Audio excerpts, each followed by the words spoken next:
out in this. No, I have work today. This is. You ain't gonna make. Wait a minute. Whoa! Hey! Oh my God! Unbelievable! Why are you running from me? Because you scared me. What am I being detained for? You're being served. What is this? You're being served. What is this?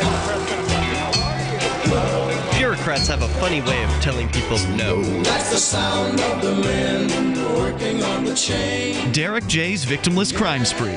Watch it for free and order the Director's Cut DVD at victimlesscrimespree.com.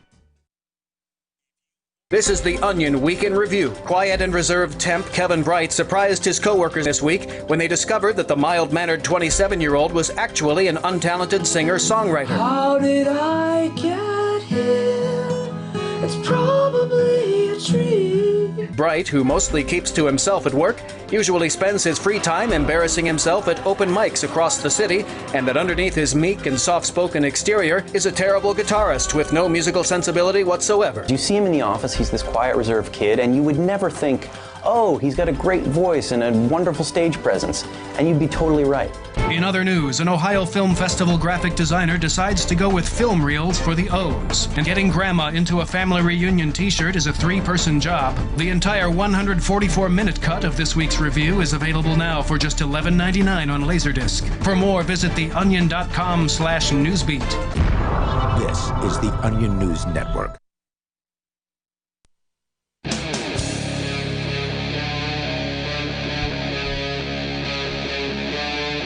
Free Talk Live.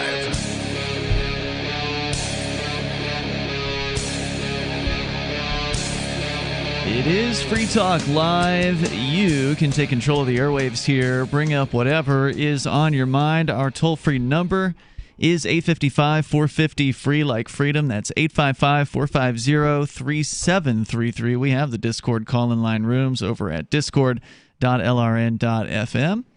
And, of course, you can take control of the airwaves here and bring up anything that you want. That is the point here on Free Talk Live.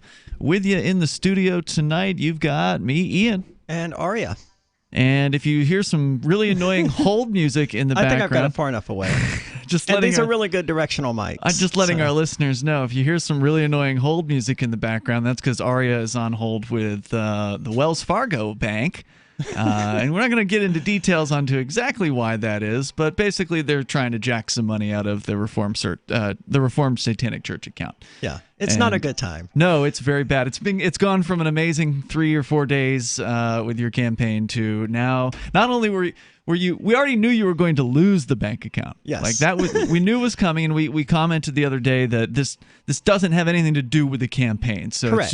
It's just one of those things where everything's happening at once, and when it rains, it pours. Man, it does.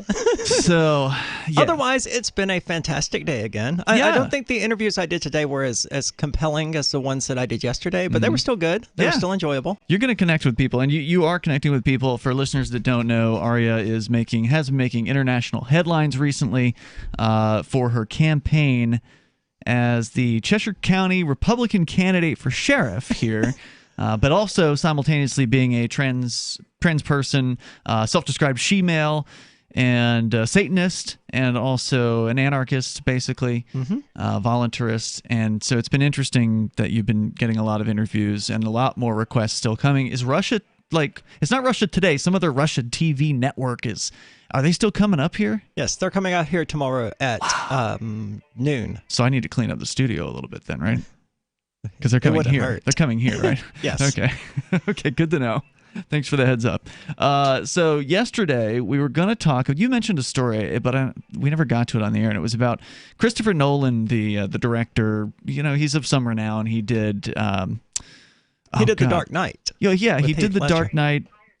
He did Inception.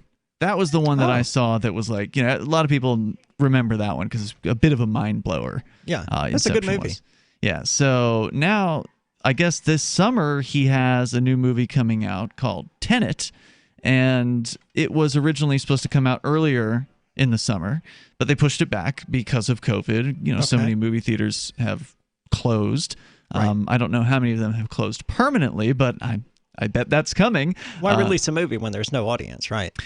Yeah, exactly. So the idea was that this was going to be the movie that is going to bring the audiences back to the theaters. This is the movie. Christopher Nolan, big deal, right? Like, they're coming back. So he released the movie. Yeah, they finally released it, I guess, within the last week or so, according to The Atlantic, which, by the way, has been just absolutely horrible during this whole COVID crackdown. They are total status, I mean, that's kind of what you expect from most mainstream publications. But, sure. The Atlantic has sort of historically been known for doing good journalism, in my experience, and now they are just like, whatever the state says goes, whatever these doctors say, masks, masks, masks, and it's frustrating to read stuff from The Atlantic, but nonetheless, they still bring you some interesting content from time to time, and this is from them. Christopher Nolan's Tenet was supposed to be a boon for movie theaters. A light in the darkness after the coronavirus pandemic shut down cinemas for months. Here was an original film from a beloved director, one of the biggest titles of our postponed summer movie season. And surely this would be enough to lure people back to the big screen. Because remember, we were talking during... But they're afraid. Oh, yes, they are. If they were willing to put...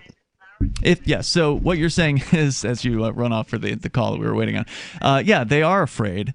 And they're afraid. She's talking about the audience members. So they're afraid they're actually not going to come back to the theaters. We were seeing just some absolutely dismal numbers from the summertime. I remember at the Porcupine Freedom Festival, we were speaking about how some theaters had sort of reopened, but they were doing it with sort of classic movies, so showing like Back to the Future and the original Batman and the original Jurassic Park, going way back. And to me that sounded like a great reason to go back to the theaters. And I always enjoyed the movie theaters. I've never been a huge movie buff, so I really would never go there more than a few times a year, but I definitely did want to go and see Back to the Future on the big screen. I think that came out when I was a child in the 1980s, so that would have been pretty cool to go and do. But sadly, the local movie theater here was mandating masks while in the lobby, so you could take them off when you got into the theater, but while you're in the lobby they wanted to have masks on, and so I'm not willing to do that because I'm not going to contribute to this mask madness.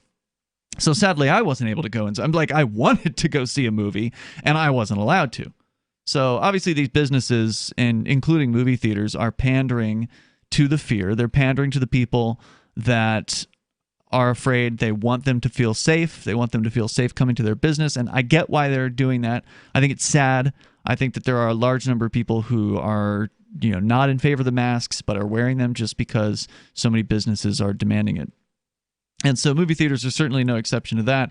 Of course, AMC made headlines this year because they were going to not require masks, and there was a big explosion of anger on the internet about that from all these fearful people who, of course, somebody who's in fear is much more likely to lash out. They're much more likely to complain about a situation, and so they did, and AMC said, okay, well, we're going to require masks.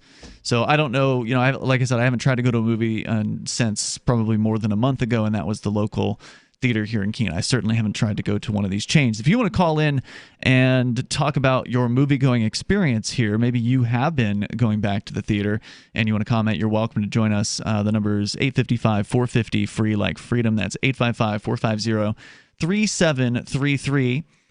So talking about Tenet and how there was, a lot of hopes that were being placed on this movie, because prior to Tenet's release, there really wasn't anything to speak of. Hollywood had held back on pretty much all the releases. And so it was just like these classic movies that were being played to try to get some butts back in the seats there. Now, according to The Atlantic, they said around the world, it's proven largely true. Over 3 weeks, Tenet has made more than $207 million globally, which is a healthy number given the circumstances. But in the United States, the Warner Brothers film has grossed less than $30 million since August 31st. So I guess it's been out for about 2 weeks here, a number that is so low that it's scaring other major movies off of the release schedule. So, the United States is definitely a major movie-going clientele. People here they had disposable income. Now I'm sure a lot of people are saving because we're entering into some pretty dire economic circumstances, which we can get into here in a moment and talk about the number of businesses that are closed and are never going to reopen again. We've got that information. So, maybe people are cutting back on their luxuries here in the United States. And so less than $30 million gross that's pretty pathetic for the United States. $30 million over 2 weeks compared to $207 million globally for this movie Tenet. That's not a lot of money. $30 million. Blockbuster status is considered $100 million, and a movie like Tenet, again, should probably be crossing. And again, I haven't seen the movie, so I can't say whether it's any good or not. Was the movie profitable? I probably missed that. I haven't gotten that information. I don't know what the budget of the film is, but it has pulled in over $200 million in 3 weeks internationally. So it's doing very well, considering the circumstances, it's doing well internationally, not so well in the United States. Does that say that U.S. people are more scared, are more fearful than people elsewhere in the world? Is that what? Can we glean that information from these box office numbers? I don't know. I don't know if that's the reason. I mean, really, all we can deduce from it is that they weren't interested in going to see the movie. Yeah, we're going to continue with that on this show, which is Free Talk Live. You can join us. The toll-free number is 855-450-FREE. That's 855-450-3733. This is Free Talk Live. More coming up. News from news.bitcoin.com. The U.S. Federal Reserve announces increased inflation, devaluing your U.S. dollar holdings. Pornhub increases crypto payment options, perverts worldwide rejoice. Leading stock exchanges in the EU list Bitcoin. Revolut adds Bitcoin Cash and Litecoin support. Bitcoin.com is your source for getting started with cryptocurrencies, getting a wallet, buying Bitcoin Cash, mining, and all the latest cryptocurrency news at news.bitcoin.com. Want to accept Bitcoin at your online store? There's a good chance you already have what you need: a WordPress using WooCommerce and a Bitcoin address. Now all you need to start taking Bitcoin payments on your website is the AnyPay app on your Android or iPhone. Just paste your Bitcoin address into AnyPay, then connect it to your website with our one-click plugin for WordPress. Now your website takes Bitcoin, start to finish in 15 minutes or less with no complicated steps. Download AnyPay from the App Store today. Join liberty-minded voluntarists, anarchists, and libertarians from June 28th through July 4th for ForkFest 2021 at Rogers Campground in the beautiful White Mountains of New Hampshire. ForkFest happens the week after the Porcupine Freedom Festival, and ForkFest is decentralized, which means no one is in charge. That also means there's no ticket cost. Just reserve your camping, RV site, or motel room with Rogers Campground for June 28th through July 4th. Where better to celebrate Independence Day than around other freedom-loving activists in the Shire? You can relax and enjoy the camaraderie of like-minded people, or you can create whatever experience or event you'd like others to have. If you're planning an event for ForkFest, be sure to let others know in advance. You can connect with fellow ForkFesters via the unofficial Telegram chat or the ForkFest forum. Links to those are on the unofficial website, forkfest.party. Mark your calendar for June 28th through July 4th, 2021. We'll see you at forkfest.party. On Free Talk Live, we're bringing people to the ideas of liberty every day. From wrestling superstars like Glenn Jacobs. You guys really are having an impact, I believe. Like I said, a lot of where I am now is due to listening to Free Talk Live. You changed my mind on some very important issues years ago. To random people tuning in on the radio. I was kind of stuck in the left-right paradigm. I heard your show by chance on a Saturday night.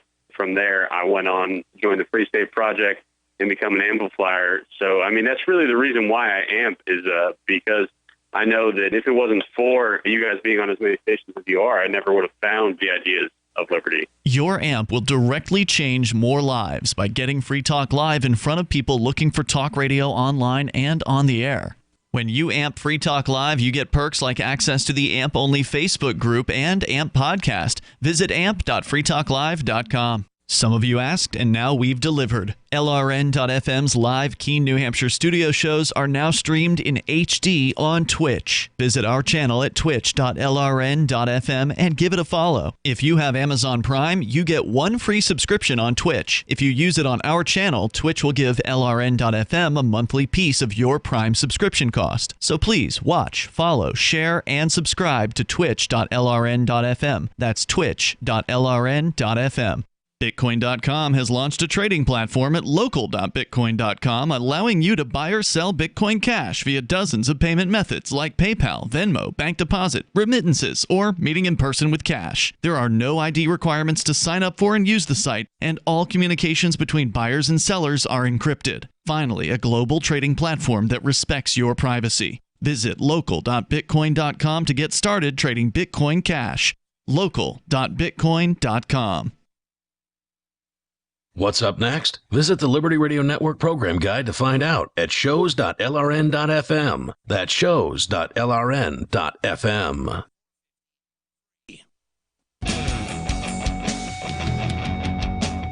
This is Free Talk Live. You bring up what you want. The toll-free number here is 855-450-FREE, like freedom. That's 855-450-3733.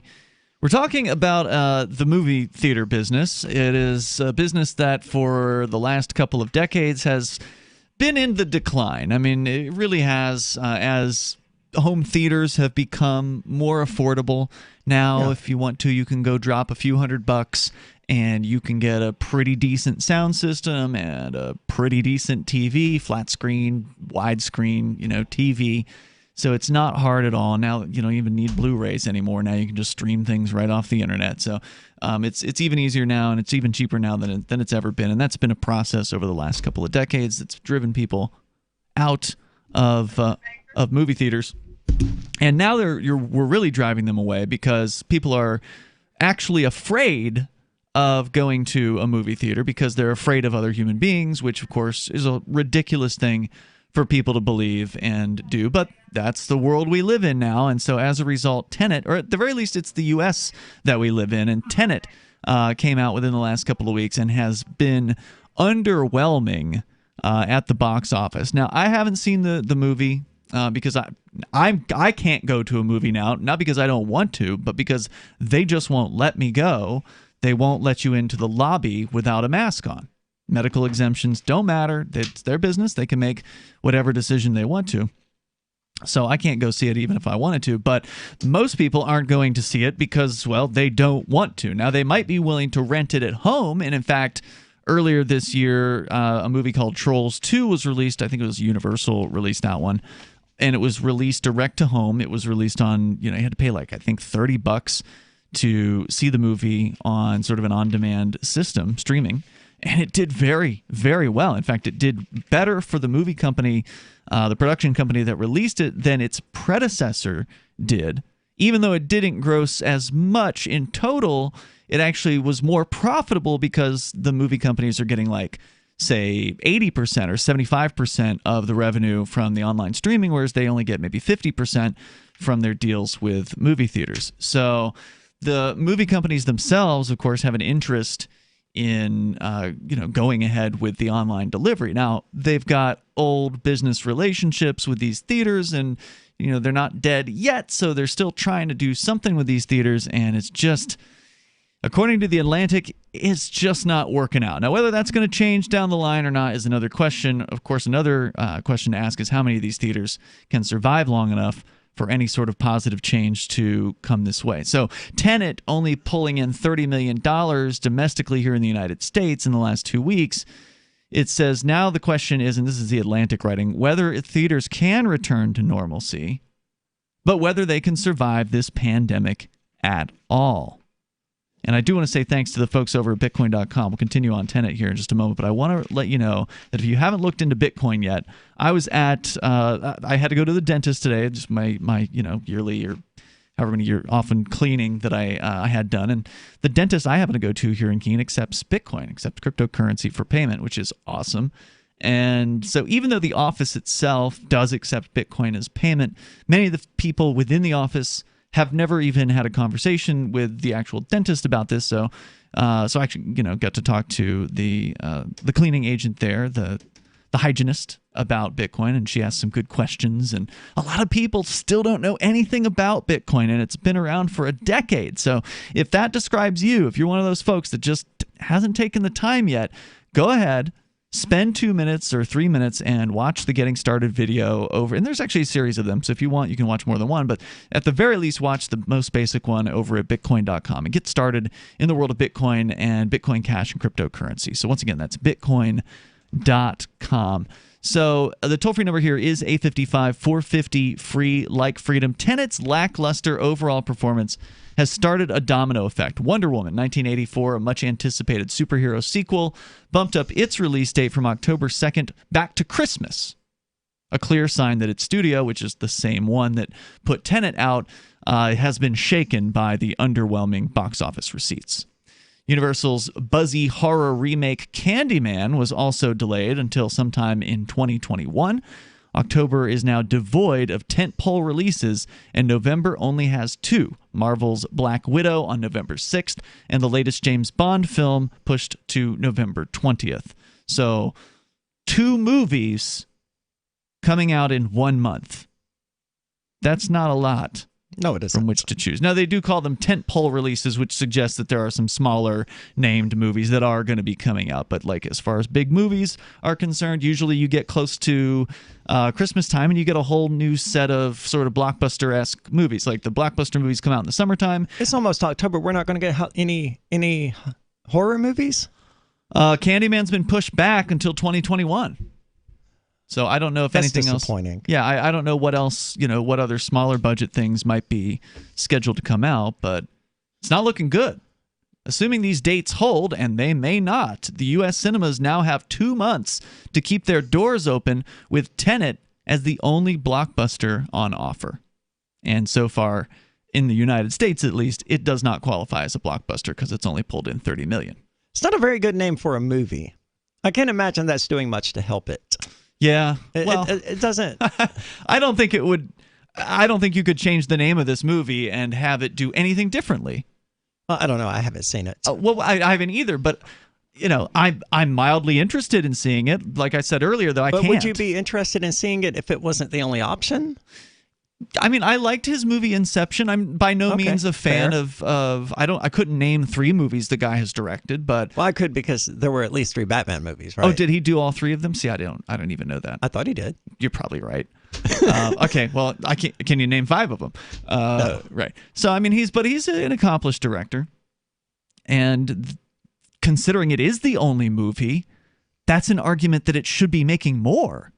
There's not like 5 big movies for you to choose from. If you want to go to the movies, then this is your option. But they're not.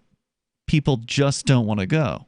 I've watched. There's a great little movie review channel on YouTube called Double Toasted, and it's these guys down in Austin. They've got a great sense of humor. They're really fun to watch. It's entertaining stuff for pop culture, kind of entertainment.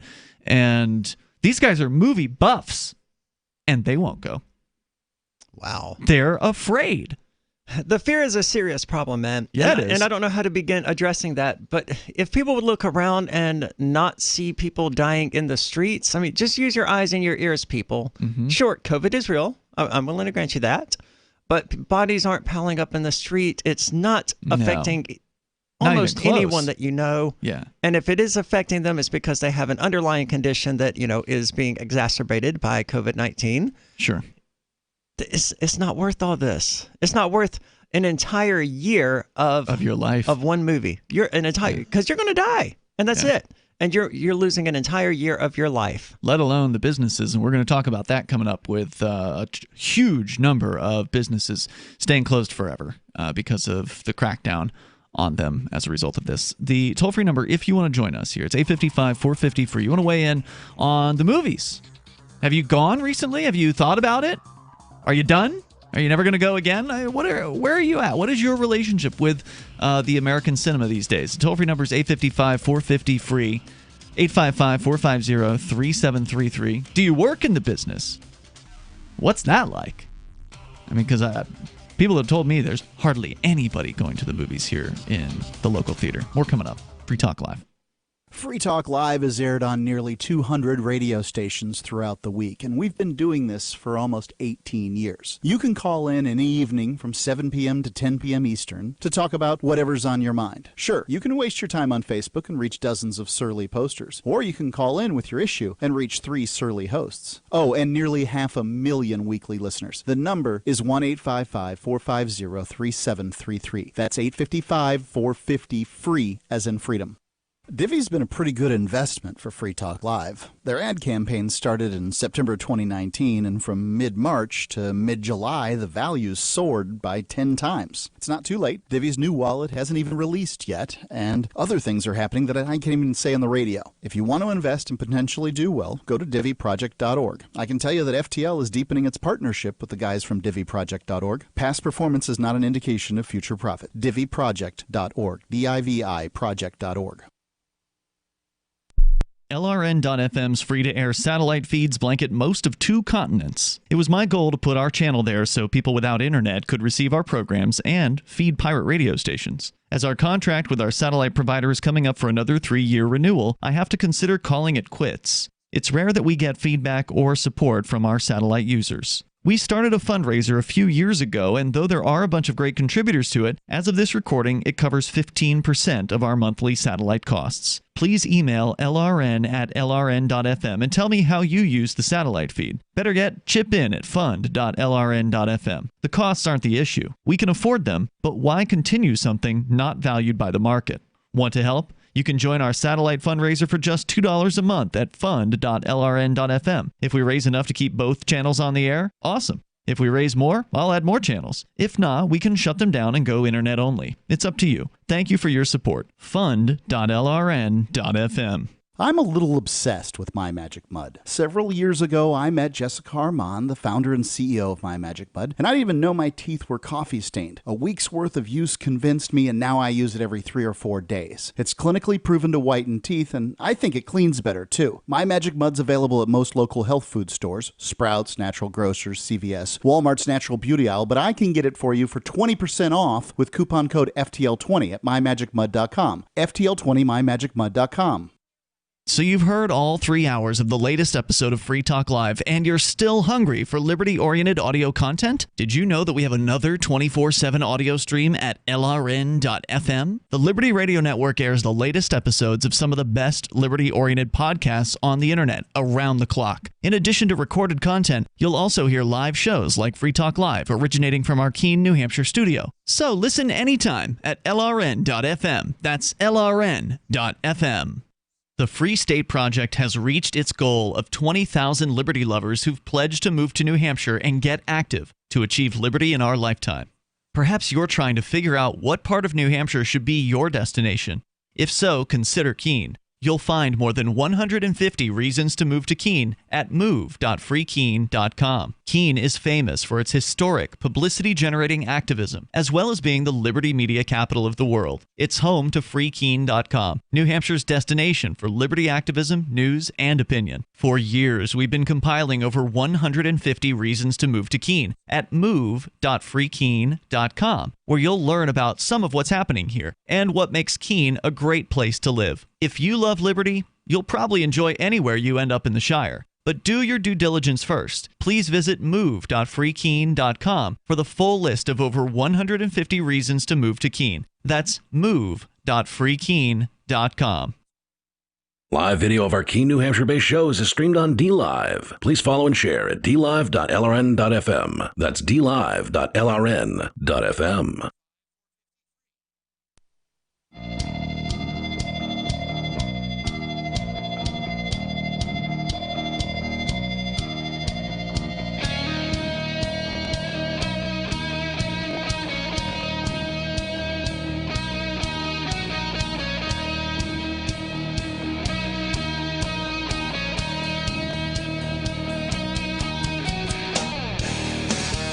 Free Talk Live. Toll-free number is 855-450-FREE like freedom. That's 855-450-3733. We have the Discord call-in line rooms. They're over at discord.lrn.fm. And oh wait, I'm saying things that aren't true. We don't have the Discord call-in line rooms. You'll have to stop me if I do that, Aria, because it is a bad habit. We actually lost our Discord server.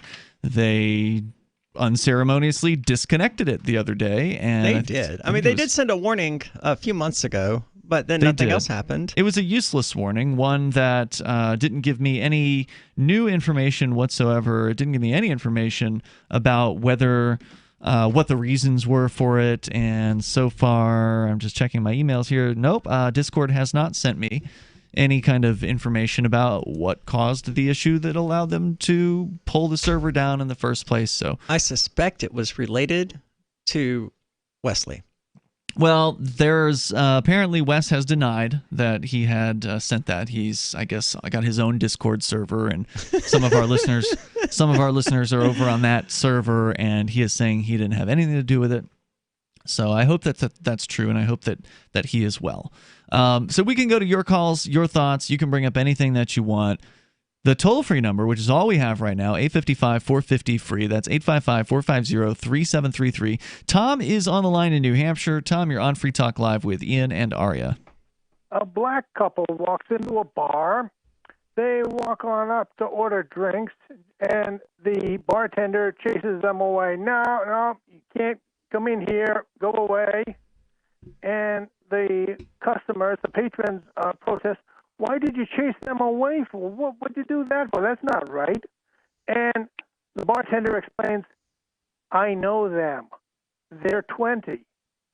Oh, okay. For a moment there, we thought you were being racist. But the drinking age, now there's a hate crime that everybody can get behind and support. Because, I mean, it's their fault that once upon a time somebody else drove drunk and caused a nasty crash.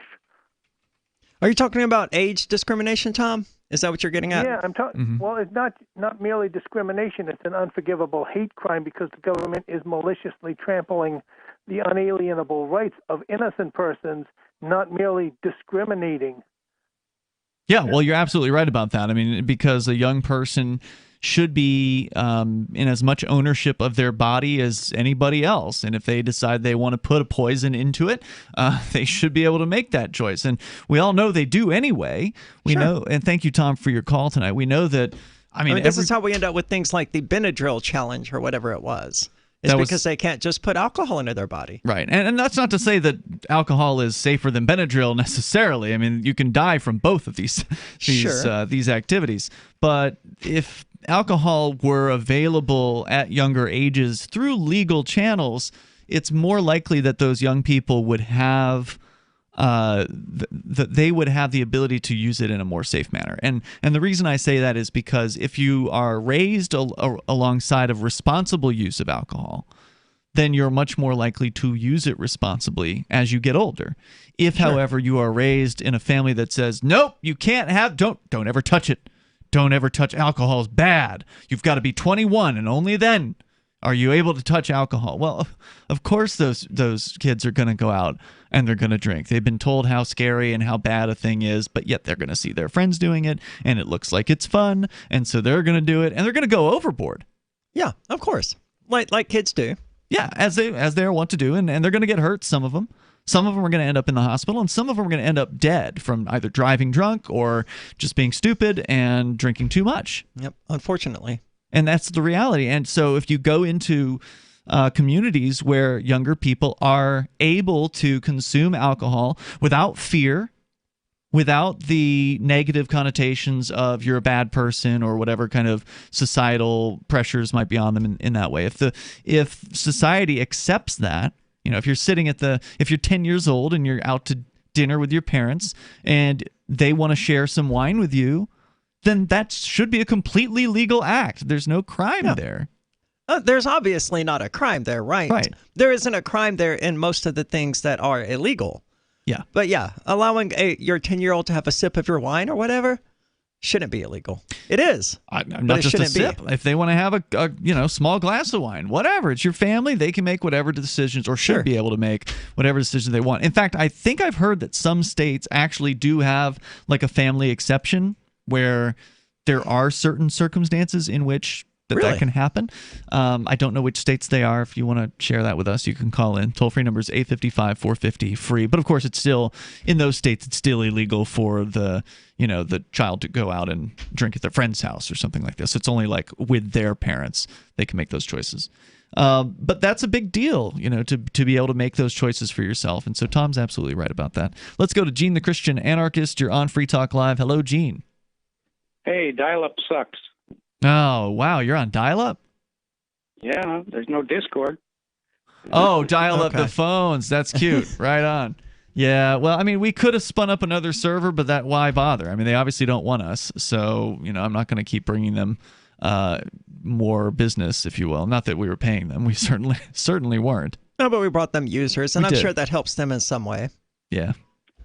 So, anyway, I called about politics and religion. So when I was young, that was one of the things they said you don't want to bring up at a get-together. You don't want to talk about politics and religion, because that brings up a lot of friction. The two most interesting topics. Don't talk about those. And that's because politics is religion. It's the belief. Have you been watching Aria recently? Because she's been talking a lot about that on the recent interviews she's done for the campaign trail. No, I've been saying that for 30 years. I don't even know if Aria is 30 years old yet. I don't either. Go ahead. So anyway, the thing is, what did people used to do prior to this COVID to enjoy life without talking about politics and religion? Well, we used to go to sporting games. I know you two guys aren't into sports, and I didn't used to be until my son went to college and started playing in the band, and we started watching football. And my wife and I both became big football fans. So we would go to the game, and that was one place where you could go to just enjoy, I would use it as a time to forget about everything, just enjoy the game, the heck with politics, the heck with what people are saying and doing. But now they're politicizing sports, and the viewership is way down on sports, which with COVID, you would think the viewership would be way up, right? Because everybody's stuck at home, doesn't have anything to do. But because they're adding politics to sports, they're really destroying the whole thing, and they're going to wind up not making. Who is they, and what do you money. mean when you say they're adding politics to sports? Oh, all this, putting BLM on helmets. Oh, Black Lives Matter. You don't think that the team owners should be able to have freedom of speech? Yeah, sure. Okay. That's their decision. Nobody's just saying it's a turnoff. That they don't have that decision. I'm just saying that's killing sports. They made the decision. Now, why is it killing sports? Is it killing sports for you, or do you believe that it's killing sports for a large number of people? A large number of people. Look at the viewership. Viewership is down like 25%. Really? Something like that. I don't think people pay that much attention to what is painted on people's helmets, to be honest. Well, what else could be causing people to not tune in? It's what's painted on their helmets. It's what they're saying. It's what they're standing for, and all of this, adding this political correctness nonsense to the game. People went there to get away from all of this stuff. We went there to get away from politics, to get away from religion, just to go have fun, cheer for your team, yay, rah, rah, rah, and forget about everything. Now, you go to the game, you got all this politics thrown in your face. So, 2 kids got thrown out of a football game the other day because they came out, one had the thin blue line flag and one had the thin red line flag. Well, I don't... Stand by, Gene. I want to continue the discussion here, because what else could be causing fewer people to tune into sports, given that more people are staying home and presumably watching TV? It's Free Talk Live. With a MechTech carbine conversion unit, you can turn an XD family Glock or 1911 handgun into a carbine rifle in seconds and have it shipped right to your door, no FFL required. Now, MechTech is excited to announce our pistol carbine conversion unit. More compact with a 12-inch barrel and an arm brace, proving once again that MechTech is the world's most versatile handgun accessory. For a limited time, go to handgunconversions.com. That's handgunconversions.com and use coupon code RADIO. Receive $35 off any carbine purchase. Are you ready for what's next? It's likely coming. More food shortages, power outages, grocery stores closed, social unrest. Ask yourself, do you have enough food and supplies on hand to last at least 30 days? Most Americans do not, but you can. Avoid the panic of the last-minute rush. Order your 4-week supply of emergency food today from mypatriotsupply.com. Starvation or dependency on the government are your only alternatives. Avoid those and the pain of being unprepared. Go to mypatriotsupply.com right now. Build your emergency food supply with meals that last up to 25 years in storage, shipped discreetly to your door. Folks that know what's coming are using today to prepare. There's time for you to do the same. That's mypatriotsupply.com, the original Patriot Preparedness Company. mypatriotsupply.com. Do the letters IRS give you anxiety? I'm Dan Pilla. I've defended people from the IRS for more than 40 years. My book, How to Get Tax Amnesty, created the tax resolution industry and is responsible for helping hundreds of thousands of people. It can help you too. If you're a non-filer or facing IRS enforcement right now, your case is unique. You need real help, not cookie-cutter advice. My clients get my personal attention. Buy my book at danpilla.com and get a free consultation directly with me. That's danpilla.com. Let's start solving your tax problem right now. This is Michael Dean from the Freedom Fiends. I've run websites since 1996 and have used over a dozen web hosts in that time. AgristHosting.com is the only one that hasn't broken my heart. Agrist Hosting's uptime and service is stellar, and their DDoS mitigation is the best I've seen. That's important because if you tell the truth in this world, you'll ruffle feathers. And some people will try dirty tricks to silence your voice. No matter what the haters hit us with, Agrist Hosting keeps our websites online. If you have a mission-critical commercial presence or a world-changing activism site, you cannot tolerate any skullduggery. So go with agristhosting.com. Have a WordPress or blog site, but you're not satisfied with performance or uptime? Or just want raw hosting? Want to pay with Bitcoin? Agrist Hosting specializes in high-performance hosting with personalized service. Go to agristhosting.com and click on the button that says Get Hosted. That's agristhosting.com. If you want to know the latest about Free Talk Live before we go on the air, all you need to decide is how you want it delivered. It's your choice. Visit news.freetalklive.com to receive our usually weekly news updates by email. Plus, we have a Twitter account at twitter.freetalklive.com, and you can follow us on the decentralized Mastodon platform at toot.freetalklive.com. So please follow us at toot.freetalklive.com and sign up for our emails at news.freetalklive.com. There are basically two types of advertising, direct response and branding. Radio's great for direct response with its low cost to listener ratio, but audio can't be beat for branding, which is a longer-term endeavor. You want to be the first thing that someone thinks of when they think about your product or service. If you have a local business that you want kept top of mind in your community, call the station. If you need national reach, Free Talk Live's got around 200 radio stations, millions of monthly listening sessions, can suit all budgets, and if we don't think we're right for you, we'll tell you. Email me, mark@freetalklive.com.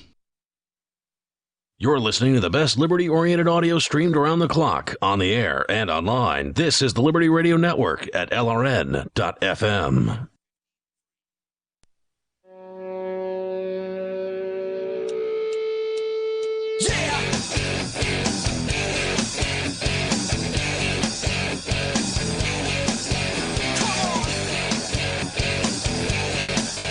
It's Free Talk Live. You can bring up anything you want here. The toll-free number is 855-450-FREE like freedom, and D-Live is there's a chatter in there, BSN12, asking, is the audio choppy for anyone else? And yeah, it's not just you guys, it's the audio coming from our network. It is not sounding good tonight, sadly. We are locked to the internet for transmission. We're going to try a backup method here in a little bit, so apologies for the janky audio tonight. With you tonight, you do have Ian. And Aria. And also want to make sure you know about ForkFest 2021. It's coming up in the summer of 2021. In fact, you'll want to go ahead and mark your calendars now for June 28th through July 4th, and it'll be the 5th annual ForkFest. It was great this year, and it's hopefully going to be even better next year. So start planning now. You can actually reserve your space now if you want. at Rogers Campground, June 28th through July 4th. They've got RV sites, camping sites, and motel rooms, if you prefer that.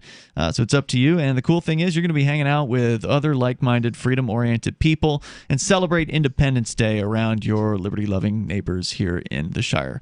And if you haven't moved to New Hampshire yet, well, you're still welcome to come up. This is for people from all over the place who want to get a taste of what it's like up here and being around other people who are of a similar mindset, which is a pretty special thing. So check out forkfest.party, FORKFEST, forkfest.party, as we continue here with Gene, the Christian anarchist, calling from Tennessee. You're saying, Gene, that the numbers are apparently down on the sporting broadcasts, the different sports games that are happening out there, which is a surprise to me. And you think that it may be because some of the players and teams are getting very political now with political statements that they're making via the clothing that they're wearing, or maybe actually making statements publicly. You think that's what's turning the viewers off? Oh, I'm sure of it. That's why people would go to sporting events, to get away from all of the politics and religion. See, now we go to the games now and we're getting preached to. We don't go to the game to get preached to. That's not what we're going there for. If we want to get preached to, we'll go watch a religious channel. Mm-hmm. That's not what we're there for. We're there to have fun, cheer for the team and forget about all this nonsense. I don't know if I agree, Jane. In our face. I know you usually don't agree, but that's not news. Okay, well, why not? Let me explain why. I don't think that the problem of politics and religion being pervasive in your face in American society has really been a big deal until like the last 15 years or so. And prior to that, it wasn't nearly as consuming of people's lives. I think it was probably September 11, 2001 that really threw politics into people's lives just 24/7. But beyond that, I suspect that viewership is probably down because most people who are watching the game at home are having parties. They're inviting friends over to watch the game. And now that's not happening. Happening.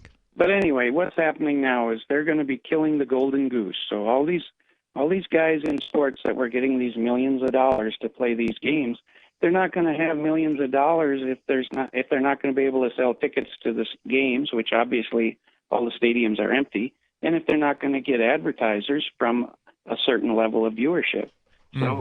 So we're going to see. So you're predicting we're going to see the end of these sporting groups. Professional sports is going downhill. It's not probably going to go away, but all of the bucks, all the money they've been making, it's going to start to dwindle and get smaller and smaller and smaller. Yep. And, interesting. So they're going to have to tell their players, hey, look, if you want to keep playing, you're going to have to take a pay cut. Well, and what they're going to have to realize is they're taking a pay cut because they wanted to get political. That's the bottom line. Gee, there's no reason whatsoever to believe that. I mean, I realize that's your belief, but it's a good theory. You're stating it like it's a fact. We're in the middle of a pandemic where bars and restaurants are being closed all over the place, and you're like, well, sports viewership is down. Yeah, everything is down, Gene. Nobody wants to watch sports and get preached to. That's what we watch sports. Well, you made the point. Thank you, Gene, for the call tonight. I mean, I get his point. I don't think he's necessarily wrong. I'm sure there's plenty of people out there who do that. That's a factor. Like, that is a factor, right? Like, the average person, they don't watch the news. They're not like the people that listen to this show. People that listen to talk radio are interested in the issues. They are interested in what's going on around them, even if whether they're paying attention to them closely or not is another question, but at the very least, they're interested in hearing about it. Your typical person doesn't want to hear about that. That's why and Gene's right. That's why they listen to music radio. That's why they watch sports and they watch these other television broadcasts. They are methods of escape.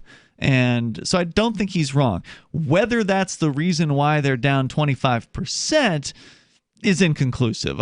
You can't say for sure that that's the reason. That would be something you'd have to start asking. You'd have to start some sort of a scientific poll up and somehow reach the households of people who are sports fans and ask them the question that are you watching less sports or fewer sports broadcasts today, and if so, why? And then maybe that would become one of the reasons. Maybe they would say, oh well, I don't want to get preached to, or whatever Gene was saying. So I don't think he's wrong, but I don't know if it amounts to 25%. I think your theory is also good, Aria, that there are people, they're not partying anymore. That if they're really afraid of this thing, then they're not going to have their friends over to throw a big Super Bowl bash or whatever college bowl bash or whatever we're talking about. It's also eerie, having sat in bars throughout the last month or so, watching sports being played on the television. I don't watch them, but I look up. They're there. Seeing the stands completely and totally empty or filled with cardboard cutout people, and you've got these athletes out there playing the game and taking it seriously in this great, big,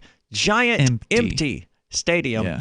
It's surreal. It's uncomfortable. Yeah, it's creepy. very bizarre. And maybe that's one reason. Maybe people are tuning into it and they're seeing things are so different. They can't ignore it. Maybe they can't ignore the fact that there's no one in the stands, and that also takes them out of it. So maybe it's that same mentality that Gene's talking about, where they want to escape by watching sports. But it's not necessarily the politics. Maybe the politics is one aspect of it. I'm not going to deny that. I think that's true for some people. I'm sure there are plenty of people who have stopped watching. Insert athlete who took a political stand that was unpopular as games. Right. And now it's a lot more of them taking that political stand. But also it could be the people who just want to escape from reality and they can't. They're sitting there watching the baseball game and there's no one in the stands. Or I think it was a basketball game where I think they have I don't know how they're doing it. I haven't watched closely enough to really figure it out, but it looks like they've got giant video screens up. And then on those video screens, in where the seats would normally be, and then on those screens, they have real people, but I think they're watching on their computers. So they've got a patchwork of webcams, basically, of people watching. Jesus, that's horrifying. It is awful. I'm pretty sure that's what I'm seeing. I have no other explanation, right? Maybe you know exactly what it is. So there's a screen where there should be the stands and the seats and all that. There are screens. Screens. And instead of people, there are people. There are people. I mean, but there aren't. On webcams. There are portrayals of people that represent real people, but the real people aren't there. Correct. Now, I don't know if those people are subscribers of the NBA or something, and that's why they're the ones being shown up there, or what the deal is with that. I mean, are they paying so they can have their face in the stands? What's the arrangement there exactly? I don't know. I guess good on that, arena for coming up with a creative solution to earn revenue, if that's the case. If that's the case, yeah, I don't know. And I think that Gene's absolutely right about his revenue statements. I mean, sure. If viewership is drying up online and you're not selling a single ticket, then I guess you're going to sell some jerseys here and there, right? Like at the Walmart or wherever they sell these jerseys online, whatever kind of memorabilia sorts of items, so they can still sell some tchotchkes or whatever. Athletes have, they've long had overblown salaries. So I mean, we're talking people who. Yeah. So I mean, this is just no matter what happens, it's something the NFL brought on themselves with these enormous salaries. Well, to the players. Worked. I mean, for a while it worked. They had the revenue coming in, and it worked. And now it's probably not going to work anymore. I know that some of the radio stations that we're on or not on yet are losing their sports broadcasts entirely. Really? Yeah, I guess there's just some, I don't know if it's certain leagues or if it's the little leagues or whatever, there's certain smaller AAAs or the different leagues, right? Okay. I don't know if they're all just not coming back, because I mean, if you can't get somebody to go down to the professional baseball game, the little AAA league guys aren't getting anybody in their stands either. Good point. And they have even less money to deal with. I mean, they're making everything in those leagues. They've got to be making everything off of ticket sales and hot dogs and beers, right? Yeah. What else do they have? It's not like you can just, their players are being demanded for autographs. No one knows who they are. They're just guys out there trying to break into the big leagues. Toll-free number is 855-450-FREE. Not that I know anything about sports. So. Oh, clearly. Certainly not. But I remember going to those games as a kid. They had those no-name games. The toll-free number is 855-450-FREE. That's 855-450-3733. You want to weigh in on that, you're welcome to. Or the movie business, which we talked about as well. It's Free Talk Live. Remember when you first heard about Bitcoin? How long did it take you to realize this little project would soon change the world? Do you kind of wish you had gotten involved sooner? Well, now is your chance to be a part of the next revolution in money. Intercoin is working to finally make crypto go mainstream. It's designed to be scalable enough to support everyday payments and even elections without the state. Bitcoin was originally supposed to be a peer-to-peer cash system, the way we would all pay one another without having to trust any third party. But instead, over time, it mostly became a store of value. That's because every 10 minutes, the Bitcoin network must put all transactions into a block, and that block can only hold so much. If crypto is to become mainstream, for people to use it for everyday payments, we need a new architecture, one that is as secure as Bitcoin while being far more scalable. Check out intercoin.org to find out more and maybe pick up some of those coins for yourself.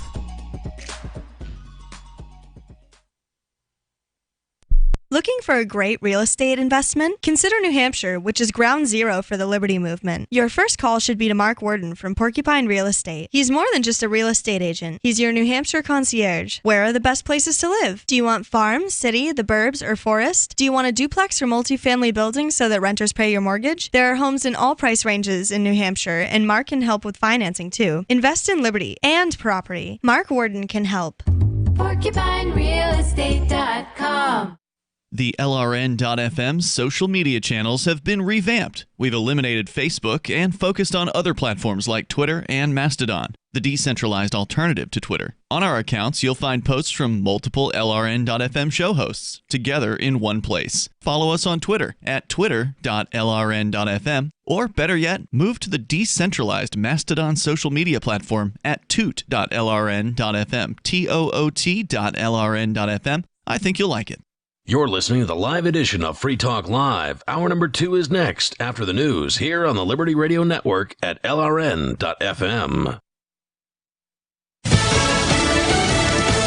From bad to worse in the West, I'm Lisa Brady. Fox News says fire crews wage an epic battle against widespread wildfires that have already killed over 20 people. We're now learning about how many people are missing. Fox's Jessica Rosenthal has more live. Well, Lisa, while at least 4 people have been killed specifically in Oregon wildfires, Governor Kate Brown said today dozens of people remain missing. In California, at least 10 people have been killed in one fire alone, the North Complex fire, where 2,000 structures have burned in Butte County. The sheriff there says another 16 people are missing. California Governor Gavin Newsom toured the damage. I'm a little bit exhausted that we have to continue to bait this issue. This is a climate dam emergency. As multiple fires burn, resources are stretched thin. Firefighters from Israel, Canada, and New Jersey, as well as even closer states, are assisting here, Lisa. Thanks, Jessica. For the second time in a month, a U.S. brokered peace deal is reached in the Middle East. Bahrain agreeing to recognize Israel just days before Israel and the UAE sign their agreement to normalize relations at the White House next week. President Trump in an Oval Office announcement today saying he's hopeful of more deals. We think ultimately you'll have most countries join, and you're going to have the Palestinians in a very good position. They want to come in. They're going to want to come in because all of their friends are in. And so far, Palestinian leaders have strongly condemned the agreements as a betrayal of their cause and the ongoing push for statehood. Earlier in the day, both the president and Democratic nominee Joe Biden each attending ceremonies to mark 19 years since the 9/11 terror attacks that killed nearly 3,000 people. Biden visiting both New York's Ground Zero and Shanksville, Pennsylvania, where he met with victims' families. Mixed finish to the week on Wall Street. The Dow up 131, the NASDAQ down 66. America's listening to Fox News. For over 20 years, millions of customers have trusted Blinds.com to update their homes. Because Blinds.com makes it easy to get custom blinds that'll give your windows a high-end look without the high-end price. Whether you like to DIY, need design help, or prefer measure and install services, they do it all with easy online ordering and free shipping right to your door. If you're nervous, know that Blinds.com has over 30,000 5-star customer reviews, and they guarantee the perfect fit for your windows, whether you do it yourself or have them do the whole installation. Go to Blinds.com now to get this week's special savings on interior blinds, shades, shutters, and even outdoor shades. Plus, pay over 24 months at 0% APR on qualifying purchases with PayPal Credit Easy payments through 9/17/2020. As of March 1st, 2020, new PayPal credit accounts have a variable purchase APR of 25.49% that will vary with the market based on the prime rate. Minimum interest charge is $2, subject to credit approval. Visit Blinds.com/PayPal. Other rules and restrictions may apply. A court hearing today for the officers charged in George Floyd's death. His brother filling us outside the courthouse in Minneapolis. We need to stop this.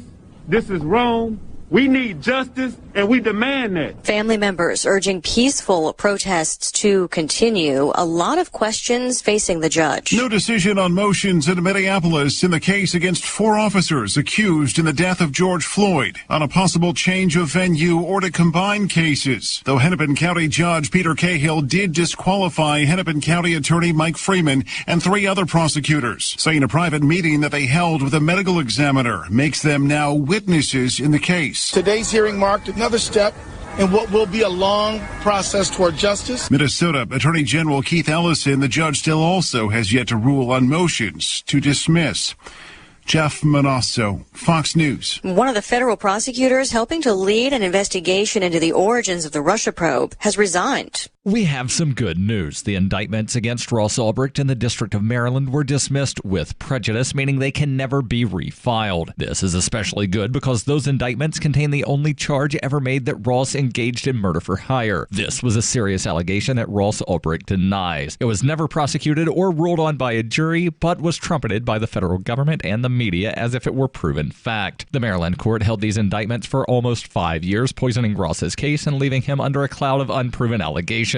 As explained in Ross's appeal to the Supreme Court, the fact that the judge used these allegations to give Ross a draconian sentence of double life without parole violated his Sixth Amendment right to a jury trial. Judges are required to issue sentences based on convictions decided by a jury, not unproven allegations never even charged at trial. Although this is a positive development, the dropped indictment will not set Ross free. Now, a presidential pardon is Ross's only hope of freedom. Sign the petition at freeross.org. freeross.org. The Department of Health and Human Services has issued a new ban preventing the nation's saunas from any further use of tanning salons. The ruling was made after a study found that saunas are exposed to roughly 5,000 times more UV radiation each year than the average American. They are at a very high risk of developing melanoma and orangey leathery skin. Saunas, you are tan enough. The nation's saunas have reacted negatively to the ban. I don't care what the government says. I just won $15 in scratches, so I'm getting a freaking tan. This sucks. None of us have time for this. We've got Tammys at home to raise. In an Onion News Network poll of saunas across the country, more than 30% argued that a pale complexion will negatively affect the size of their tips at Ruby Tuesdays. And more than half have said that their boyfriends Dennis like them tan. And he's the father of their second child, so they want him to stick around. This is the Onion News Network.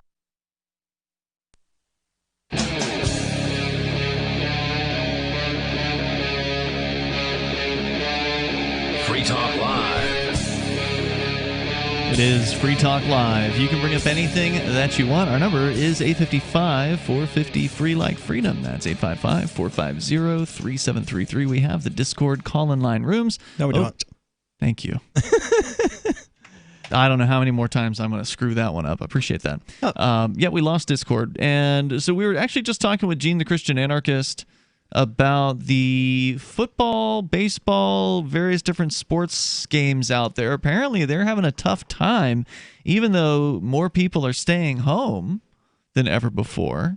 So presumably, you'd think the games would have a higher viewership, but apparently that's not the case. At least, again, I'm taking Gene's word for it that the numbers are down. And it's Ian and Aria in the studio here tonight. But in our Discord, or not Discord, in our D-Live chat room, where you still can chat, and also in our Twitch chat room, which is also still open.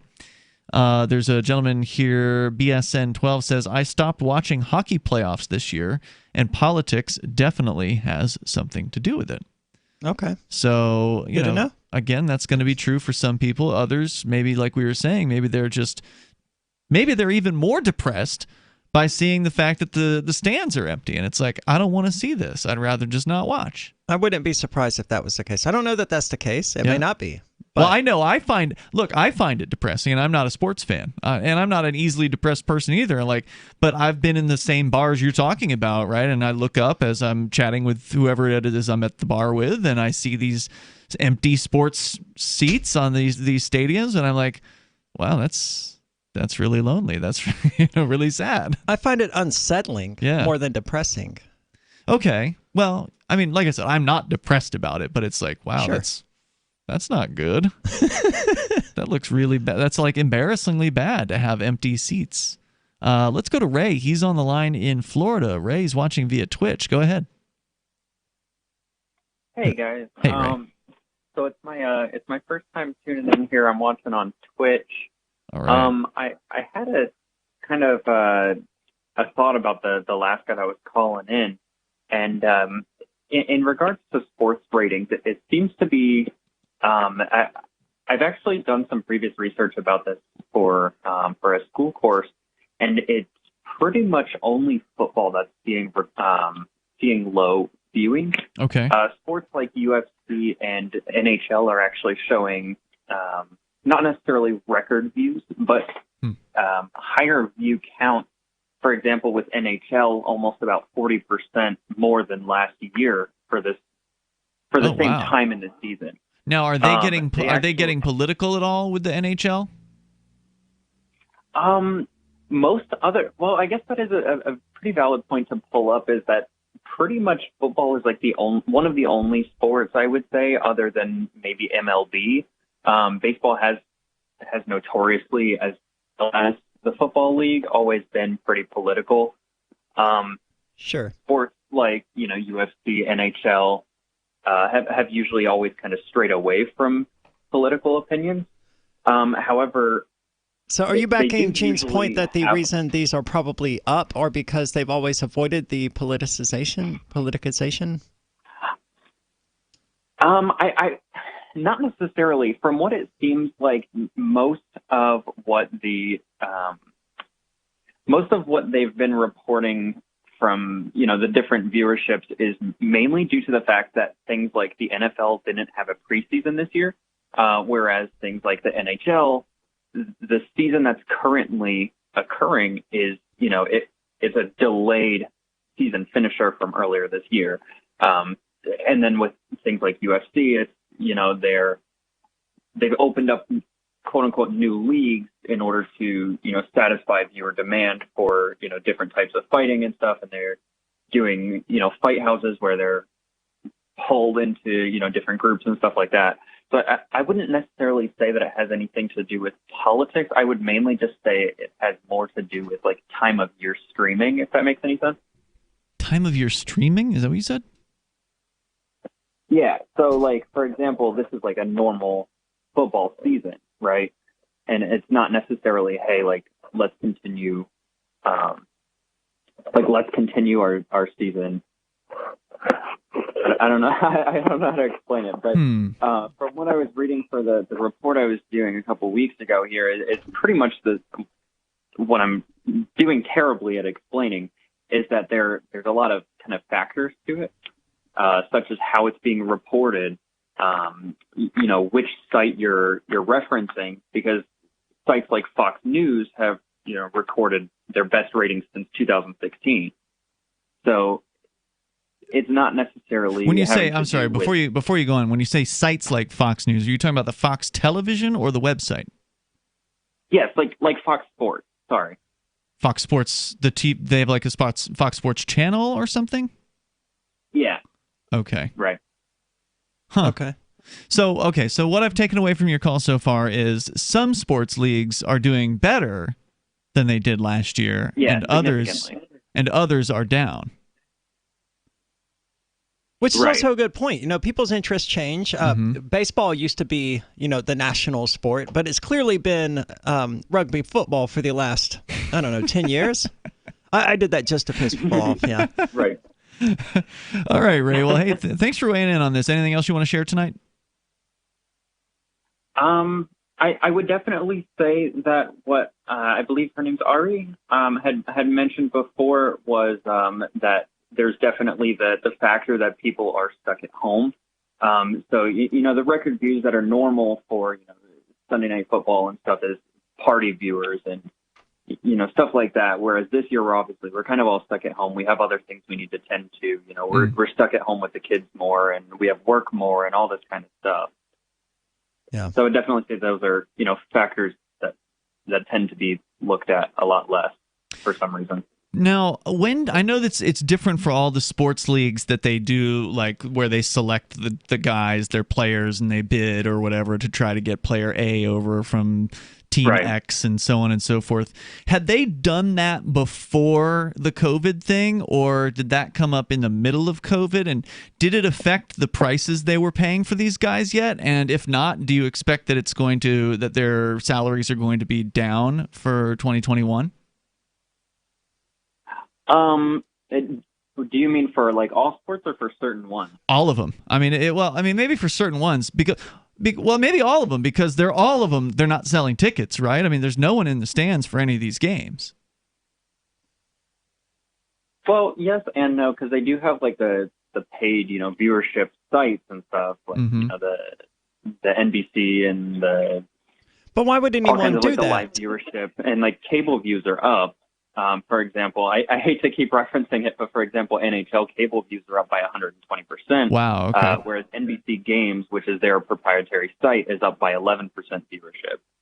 Which is a crazy amount. Why would they do what?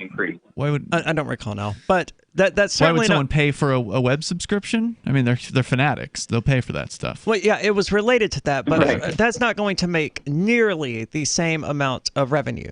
You can get someone to pay $5 a month for a subscription to some service, sure. But a ticket to an NFL game, you're not getting that for $5. That's true. Well, I guess time will tell, and we'll see how it shakes out. Ray, thanks for the call tonight, man. I definitely appreciate hearing from somebody who pays closer attention to sports than I think either. You're not a big sports fan, right? No. Okay.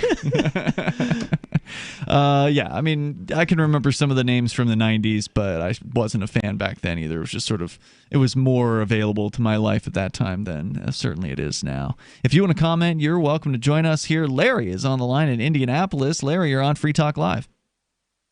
I used to be a big sports man myself, right, for high school. But I think what's happening is players like LeBron and all those other high-paid freaks, what they're doing is letting their mouth talk them out of a job. People are tired of them anyway, What they're doing in hockey, because it's mostly white players, right?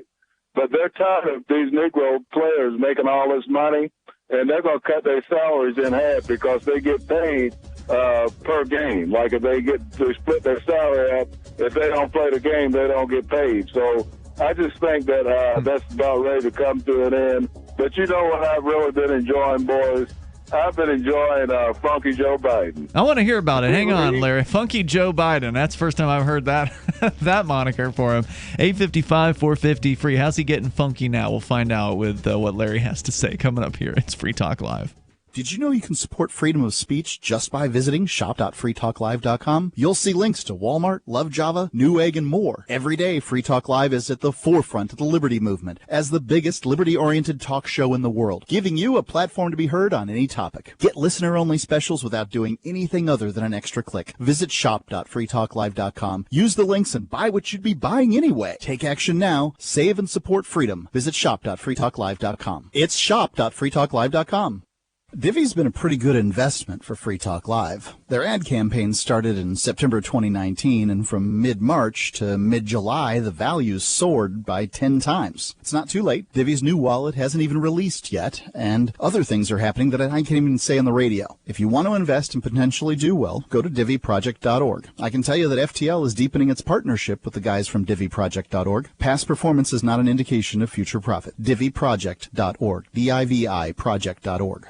Join liberty-minded voluntarists, anarchists, and libertarians from June 28th through July 4th for ForkFest 2021 at Rogers Campground in the beautiful White Mountains of New Hampshire. ForkFest happens the week after the Porcupine Freedom Festival, and ForkFest is decentralized, which means no one is in charge. That also means there's no ticket cost. Just reserve your camping, RV site, or motel room with Rogers Campground for June 28th through July 4th. Where better to celebrate Independence Day than around other freedom-loving activists in the Shire?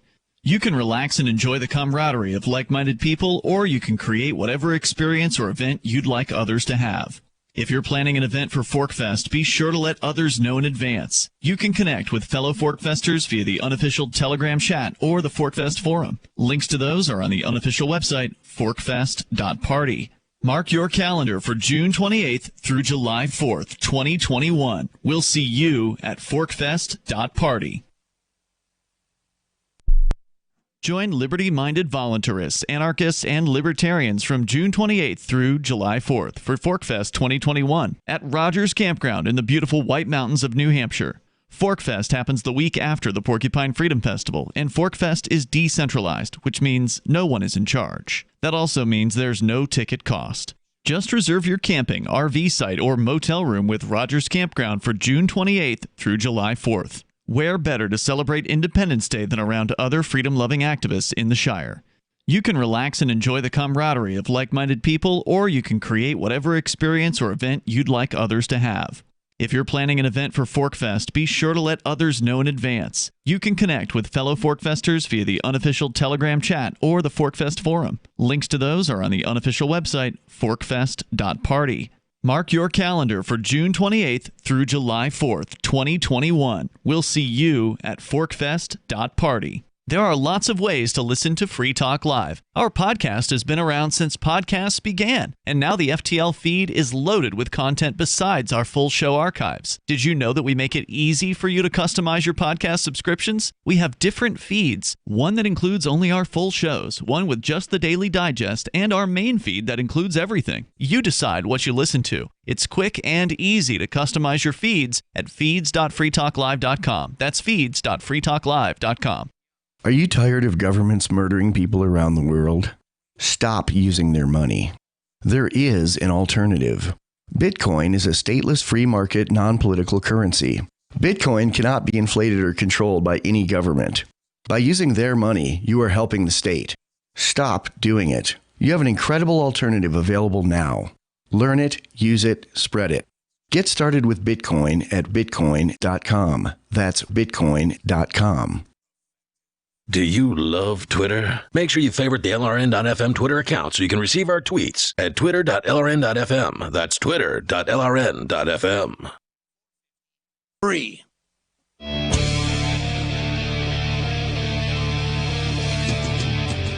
It's Free Talk Live. You bring up anything you want here. The toll-free number is 855-450, free like freedom. It's 855-450-3733. We have the Discord call-in line rooms. No, we don't. I'm going to do it every break, aren't I? It's okay. I'm enjoying going. No, we don't. Thank you.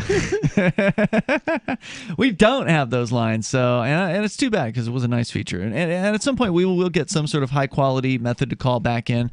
I really don't like Skype, so I'm not going to go back to it. Well, we both also been sort of busy the last few days. Yeah, that's true. We've been running around like chickens with heads cut off. It's been hectic around here. From mid-March to mid-July, Divvy, the newer, easy-to-use cryptocurrency that we've been promoting here on Free Talk Live, increased in value 10x. Now, of course, there's no guarantee that that's going to continue, but certainly that would be the intentions of the programmers if they had their druthers, and they're working hard to make Divvy's, hopefully, their wallet come out by the end of the year. I was on a conference call with them today, and they mentioned November as a target date, so hopefully that'll hold. But then again, with software, I know better than to expect things on time. So I think it'll be ready when it's done, whenever that is. DivvyProject.org, you can go there and learn more about Divvy and how, if you have some Divvy, you can stake it, or you can even start a masternode. And there's even a lottery for people who stake Divvy as well. Get started at DivvyProject, DIVI Project.org. As we go back to Larry calling from Indianapolis. Larry, you're back on Free Talk Live. You said you wanted to talk about Funky Joe Biden. What's going on? Funky Joe Biden. Somebody said he felt like he took a dump in his pants. Oh, That's how he got the name. But anyway, Trump challenged He is getting old. He may very well have. Yes. Hey, Trump challenged him to a drop, right? Because he said he's on cocaine. And what reason why? Who said? Wait, hold on, slow down. Who said who was on cocaine? Trump said that about Biden, or Biden said that about Trump? Accused Biden of being on cocaine. Okay. Because his son Bo was on cocaine, and he said he had mood swings and stuff, and you don't know what you're gonna get when you get Joe. He go back behind there and take him a bump, come back out. He's a new man for a little while anyway, but don't last that long. So, I think it's more likely he's on Ambien. The way he rambles. but he's stupid. But anyway, I got two more things. If you boys want to laugh, if you remember Boris Yeltsin, how he was when they put him out there. One time they got him doped up and sent him out there. They said, Boris Yeltsin may be sick. So he got doped up and came out and he was dancing around and everything. If you look at that video, you'll crack your sides. Wow, okay. But anyway, here, I don't have any idea what he's talking about. Boris Yeltsin was in Russia, so he says he was effed up on camera. But he was sick and everything. And there's one of Bill Weld, too, the former Massachusetts governor who was so drunk. Larry, are you drunk? I don't know, but he's having a fun time. Sitting on the porch. So Bill Weld was so wasted. He was at a like a college commencement or something like that. And this is for listeners that don't know. This is the former governor of Massachusetts, and they brought him in. He was so wasted he could barely stand up, and you could see him sort of like teetering behind the guy. So like they're at a podium, there's a large audience or whatever, and he's being introduced, and he's sort of. You can see him. He's sort of like ducking out, and he's like kind of passing. You can see he's kind of passing out, looking like in the back a little bit, but he's still standing up. And then they let him in to give his speech or whatever it was he was going to do, and he like first things first just falls flat, face first, just starts to take a fall. And luckily there were people behind him to grab him and prevent him from face planting on the floor. But man, it was hilarious. It sounds like I'm married here in Indianapolis. But anyway, I've been in the concerned clergy for about 30 years now in town with the black ministers, and I've watched them for those 30 years pander and take walking around money from Democratic politicians. But this time it went too far. I had to expose them, and now they're mad at me. They ain't cut their radio program off. But what they do is they take walking around money and go out and pander them for somebody like Biden.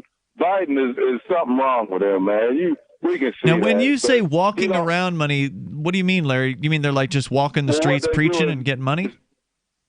The politicians would come and drop a little something. Y'all get them stirred up, man. Get them to the poll. The pastor's talking about, we'll take the bus and everything. They know they ain't got nobody coming to church now, and they ain't getting no money, right? So they do anything. They're desperate. So wait a minute. I'm just make sure I'm understanding what you're saying. You're saying these pastors on the left are taking political money to drive their parishioners to the polls? Yeah, to drive them and you can't make anybody vote for anybody. Sure. Because it's private. But they try to persuade them to vote Democratic and vote for Biden and Kamala Harris. It's so funny that I exposed them. I bull-horned them. It was so funny. Oh, man, that sounds like a great video. Is there video of this? I ain't drunk. I'm not drunk. Is there video, Larry? No, I don't know. Somebody got a video. See, if you're gonna go out with a megaphone, yeah, you're gonna attract attention.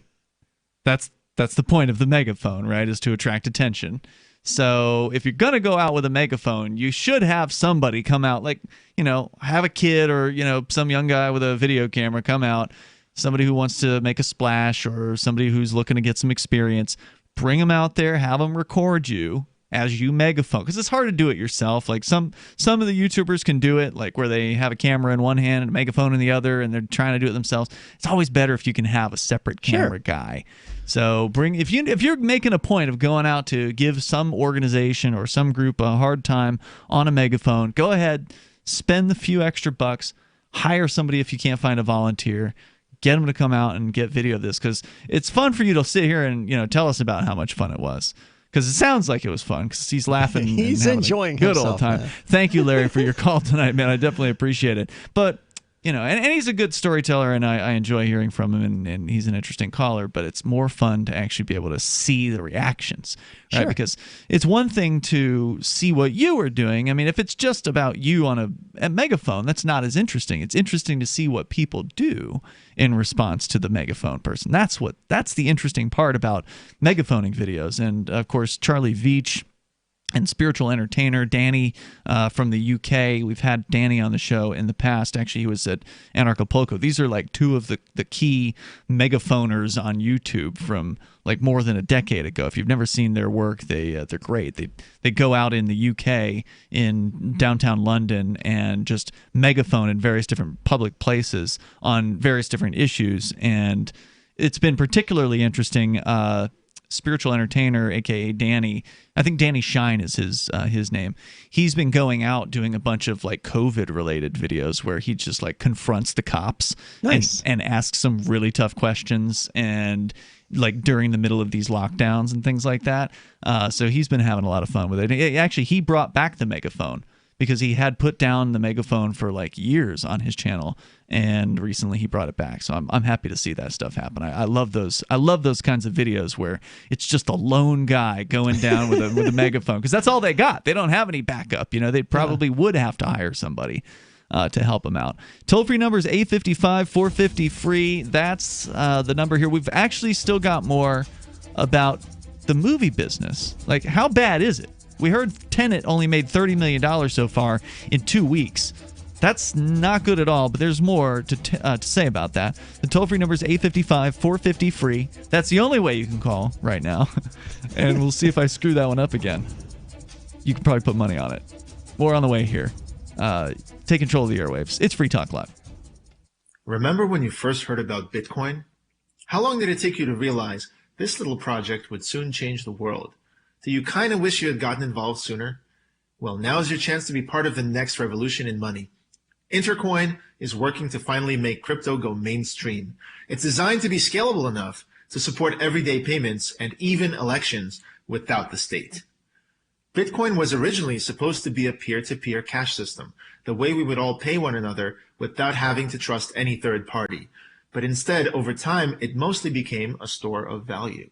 That's because every 10 minutes, the Bitcoin network must put all transactions into a block, and that block can only hold so much. If crypto is to become mainstream, for everyone to use it in everyday payments, we need a new architecture, one that's as secure as Bitcoin while being far more scalable. Check out intercoin.org to find out more, and maybe pick up some of those coins for yourself. According to a report released this week, people who paint themselves silver and pretend to be statues earn, on average, $10 million per year. The Onion sat down with economist Mark Cosgrave to learn more about the money-making potential of this highly lucrative employment path. There's no more profitable career at the moment. If you compare these positions to other high-paying jobs, say physicians or mechanical engineers, you'll find that those individuals who have outfitted themselves with silver-painted boxes and can move their limbs stiffly as if they were a robot are making literally hundreds of times as much. At this point, I would say that the only job that offers anywhere near that kind of earning potential is dressing up like Batman and allowing people to pose for photos with you. And those guys who play paint buckets like drums have historically done well for themselves. But honestly, the recession hit these professions pretty hard, and a lot of them are only making something like $800,000 a year at this point. It's barely even worth their time. This is the Onion News Network. So you've signed the Shire Society Declaration and are planning your move to New Hampshire to be around more liberty-oriented people. Next, sign up for the Shire Society Forum at forum.shiresociety.com. There are a bunch of people there who are already in the Shire, and they want to meet you. If you're already in the Shire physically, you should also come by the forums. Remember, not everyone uses Facebook. New people are signing up for the Shire Society Forum every month, so drop in and say hello at forum.shiresociety.com.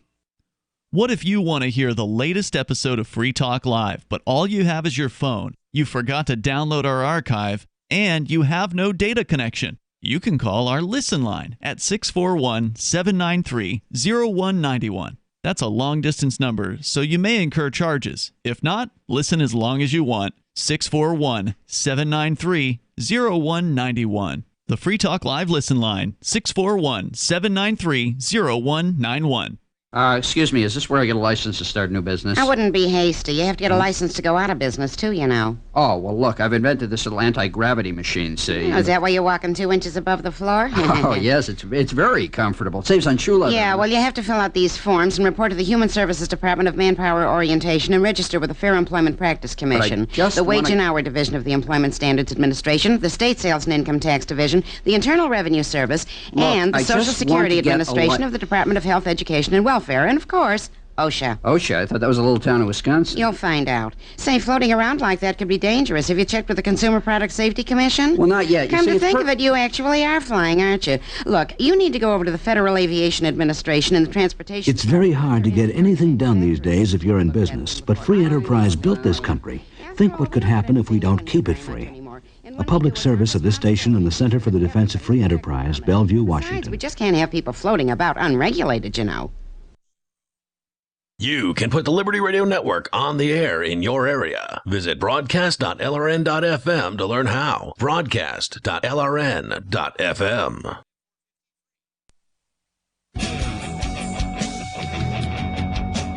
Free Talk Live, dial in, toll free, bring up anything you want. Our number is 855-450-FREE like freedom. That's 855-450-3733. We have the Discord call-in line rooms. I was sure you weren't going to do it. I did not think about it. We don't have Discord anymore. Sorry about that. There is a Discord server, by the way, connected to discord.lrn.fm. So if you still try to go to that old URL, it will take you to Vincent's Discord from Questioning Authority. So there's still like some of the refugees from our Discord server are there. Refugees, I like it. They're there in the Discord server, and they're still posting show prep there and I'm things just like grateful there isn't a Telegram chat for LRN. It'd be too busy. And it would be so toxic. Oh, yeah, it would. Yeah, it would. So anyway, 855-450-FREE is how you can get in touch with us here at Free Talk Live. That's where we're going, is back to your phone calls and thoughts. Kirby is back on the line in Indianapolis, or on the line. Go ahead, Kirby.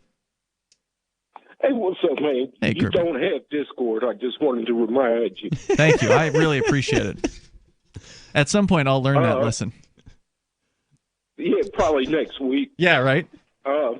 When Larry called in, I don't know if you noticed, Aria did a extended, 4-minute face palm. It started when he said, and I quote, "those Negroes." He did say that, yeah. Hilarious. Hilarious. But he was right. That is why the white viewership is down.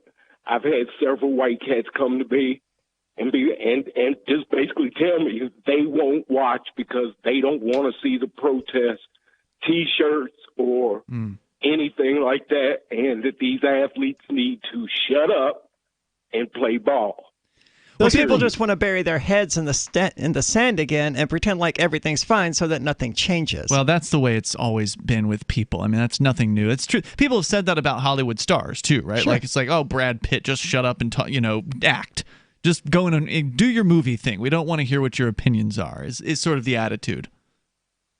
That's not to say that these people shouldn't have opinions and shouldn't express them. I think they should express them in however they want, whichever ways they want. But that is the attitude of those sorts of people that, and that's what Gene was talking about before. These are people who, they don't want to be bothered with the ways of the world. They don't want to be bothered with political issues, with things that actually affect their lives. They want to avoid all of that. Well, I'm not lamenting the fact that the illusion of being able to bury their heads in the sand and not be affected by the rising tide has been taken away from them. Oh, yeah, there's no reason to lament that on their behalf. Too bad. Hey, and I also wanted to mention, have you guys ever read Ted Kaczynski's Manifesto? God, no. But I did read the manifesto of the guy who set himself on fire here in Keene, New Hampshire. That was the Unabomber, right, yeah. Kirby? Yeah, Kaczynski. He was like an anarcho-primitivist, right? Yeah. Well, he had an issue with technology, but if you look, his manifesto is free on YouTube right now. It's an audio book, but it actually addresses what we are dealing with today, as far as the protest, the civil unrest. It actually addresses it from his first point all the way through. And he had such a grasp on the American psyche. And that's probably what drove him crazy. But it is 3 hours and 14 minutes that you will not regret. Wow. Using to listen to this. It is deep. What would you say you got out of it? I mean, obviously that could be a long answer, but like, what are the most important couple of takeaways, do you think? Because most people aren't going to spend that kind of time. The thing is that where we're at now started 400 plus years ago. We've had several opportunities to fix it, and every time we've swept it, swept it under the rug or suppressed it, and it has come to a head again. And at this point, it's not going to go away because of technology. Technology has given us the ability to Facebook Live a murder. So what do you think the problem is? What do you think the problem is? What is it that keeps getting swept under the rug? What is the problem that people are, pushing down the road to deal with later? There's several cans America been kicking down the road. One is it's black-white schism, and that's central to his manifesto. That the black-white white minority schism is what's driving a lot of the angst in America, and that the technology we have today is making it so prevalent that we can't ignore it. And those like Larry, who would sooner stick their head in the sand or in an oven to avoid it, they can't anymore, and it's driving them up the wall. It's removing from them their ability to live in their own private little echo chamber. Yeah, it's interesting. Yeah, I think you might be right. That does make sense. Well, they can always reject the technology. They can always get off of Facebook, turn off their television, and just go about their lives. They could, but then they'd have to read a book or go get some exercise. Yeah. How horrible would that be? I mean, most people have such a short attention span. They can't read a 500-page book. They can just barely sit through 30 minutes of TV. Yeah, well, and also some people are actually getting fatter during COVID because even though they've got more time, they're spending it eating, junk food and sitting around watching more Netflix rather than go take a walk. Well, a lot of people eat when they're bored. Yeah. That's right. And I imagine people are very, very bored right now. I mean, the libraries are still open. The bookstores are still open. And the internet is still there. If you're bored, it's because you have a small mind. Absolutely. I'm so glad you said that, Kirby, because boredom is totally a solvable problem within the individual. I don't remember the last time I was bored. I know. I've always got something to keep me busy. Kirby, thanks for the call tonight. I appreciate hearing from you. Always some wise words there from Kirby. The toll-free number is 855-450-FREE. If you're bored, it's completely your fault. I agree entirely. Some people who are bored seem to they want to place the blame on others. Oh, well, there's not enough for me to do. You need to provide more things. I need to be less bored. It's all your fault. No, it's coming from within. You aren't satisfied with your life for some reason. You're not satisfied with the things that you've chosen to occupy your time with. You need to find something else. You need to find something else that you're interested in. And if you're not that interested in things, again, that's your problem. There's so much in this life to occupy your time with. There is. You and I, we're maxed out right now. I could use another me to assist with things, but that's not a possibility at this time. I suspect mine will ease up long before yours does. Well, we'll see. Toll-free number is 855-450-FREE. So earlier in the show tonight, we were talking about... Actually, it may not be true, Aria. You could propel into the stratosphere as far as popularity goes. Let's hope not. We'll be looking back and saying, remember when she used to be on our show? And you'll start doing your own thing. You'll get a RT television show. Why would I leave the place that would have made all of that happen, though? Yeah, that's a good point. Well, people do crazy things when they become famous. Well, I do crazy things when I'm not famous, so I expect to not do crazy things when I am famous. You get rational. So we were talking about businesses that are having a tough time, specifically the movie theater business. And the movie that they were sort of leaning on as like, this is going to save movies, this is going to save the theater business, the movie called Tenet, which was released internationally apparently as many as 3 weeks ago, and domestically here in the U.S. about 2 weeks back, and it's only grossed about $30 million domestic. Now, it's doing all right international with $200 million so far, so, you know, it's not terribly dire on the international scene for movies, but in the U.S., people aren't going out to see movies. I don't like that dichotomy, though, because there's so many countries included in internationally Sure. and only one included in domestic. True, but the How is U.S. it doing one in is each other country? Yeah, I don't know. We can see if we can find a breakdown out there. 855-450, free like freedom. This is Free Talk Live. The battle of late-stage or terminal illness is a fight that affects everything and everyone in your life. If you or a loved one are dealing with advanced stage conditions that are causing financial hardship, like stage 3 or stage 4 cancer, Alzheimer's, COPD, or ALS, then this message is for you. Our Funds for Living program make it a simple 3-step process. Text the word LIVE to 411-411 or visit fifthseasonfinancial.com/radio and we'll send you a link to get started. Choose the amount of money you need, apply in seconds. That's it, and you're under no obligation. Fifth Season will advance a portion of your life insurance policy and take over your premium payments so you can provide immediate financial relief to the ones you love, all without any out-of-pocket expenses. Fifth Season Financial wants to help you live your best life. Text LIVE to 411-411. Text the word LIVE to 411-411. Are you ready for what's next? It's likely coming. More food shortages, power outages, grocery stores closed, social unrest. Ask yourself, do you have enough food and supplies on hand to last at least 30 days?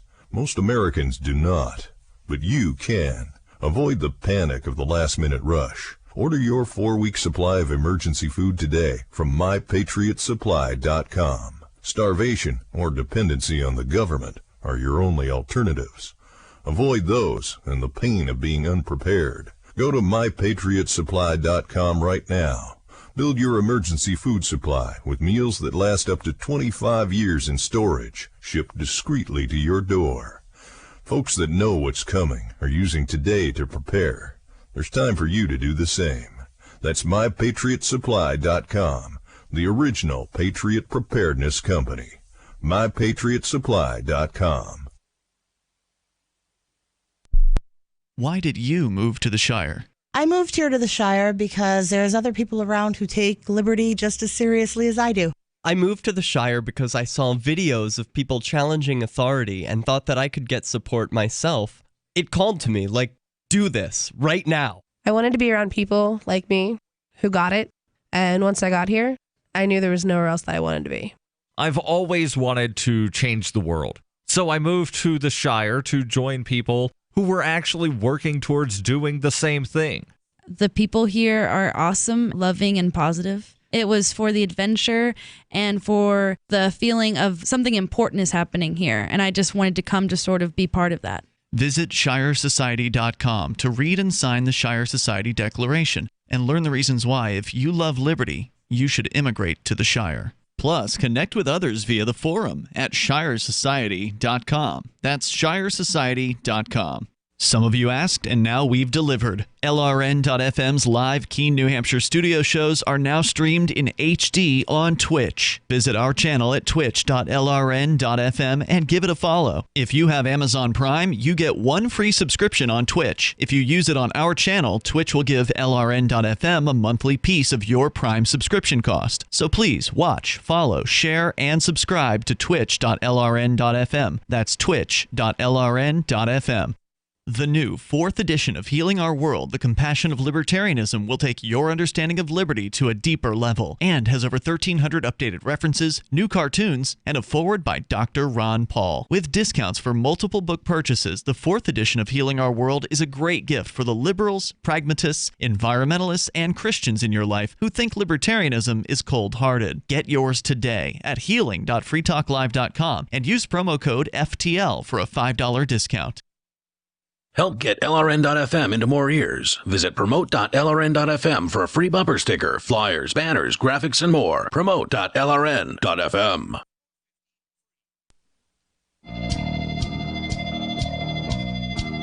It's Free Talk Live. Toll-free number, 855-450-FREE. And I remembered it this time. You did. I did.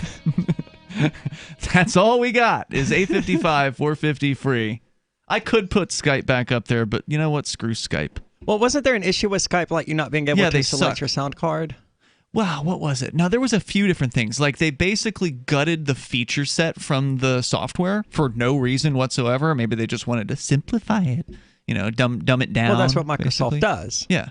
Well, they bought it and they kept it okay for some number of years, and then they just totally eviscerated the various different features they had that made it useful for like being a broadcast phone option. But we'll find something else. Actually, we're working on putting together a sort of a more decentralized option, because that was always the problem with Discord, was we knew that our days were numbered, right? Sure, because we don't control it. We don't control it. It's a centralized service. We didn't pay a dime for it.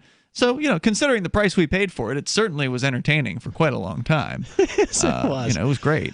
I'm going to miss James Whittakin's lengthy, incoherent rants. Well, I mean, he'll still Is he call. Okay? How is he holding up now having that he has lost the LRN Discord server? That's true. He did have his own channel, almost completely to him, that we created for him. So I'm sure he's really bummed about that. I'm sure he'll call in to express his frustration. I would hope so. Sooner rather than later. In fact, we're going to go to your phone calls, and then we'll talk more about what's going on in the movie business with not very many people in the United States going to the theaters, with Tenet only pulling in $30 million over a 2-week-long run. So we're not talking about a whole lot of money per theater. I was looking at, they're in almost 3,000 theaters, and that's $30 million. That's not a lot. I'm not 100% sure, but shouldn't they be making hundreds of millions? I mean, you never know. If the movie's terrible, then maybe that's why. But then again, it's done pretty well internationally, with apparently $200 million generated internationally. China alone with 50 million. So, which is curious, because it's probably cheaper to go to the movies in China than it is the United States, which means a lot more people went in China than in the United States. I mean, it's $10,000 gross per theater. And if you divide that by 14, you're talking about $700 a day per theater in the United States that this movie is in. Okay. $700 if you're talking about, 4 screenings per day, 5 screenings per day? Let's go conservative and say 4, $200 for a screening. Those theaters in this town can hold 200 people in one theater. Yeah, so we're talking 12 or 13 people in each viewing. Yeah, you're talking about a scattering. Yeah. Of people. So, and that's just the average. Didn't Jurassic Park have better numbers than this? In the middle of the summer, you mean? Yeah. This year when they brought it back? It was doing all right. It had 500,000. So no, it did not do as well. But that was also, June. Sure. So there were even fewer theaters open. I think there were only a handful of, or a few dozen theaters open at that time. So many more theaters are open now than they were at that time. So it's not an apples to apples comparison. By the way, Intercoins programmable coins are designed to help groups raise money for a new project or initiative in a way that's compliant with regulations. Coins can represent securities that obey individual rules, like not being sold to U.S. residents for 40 days.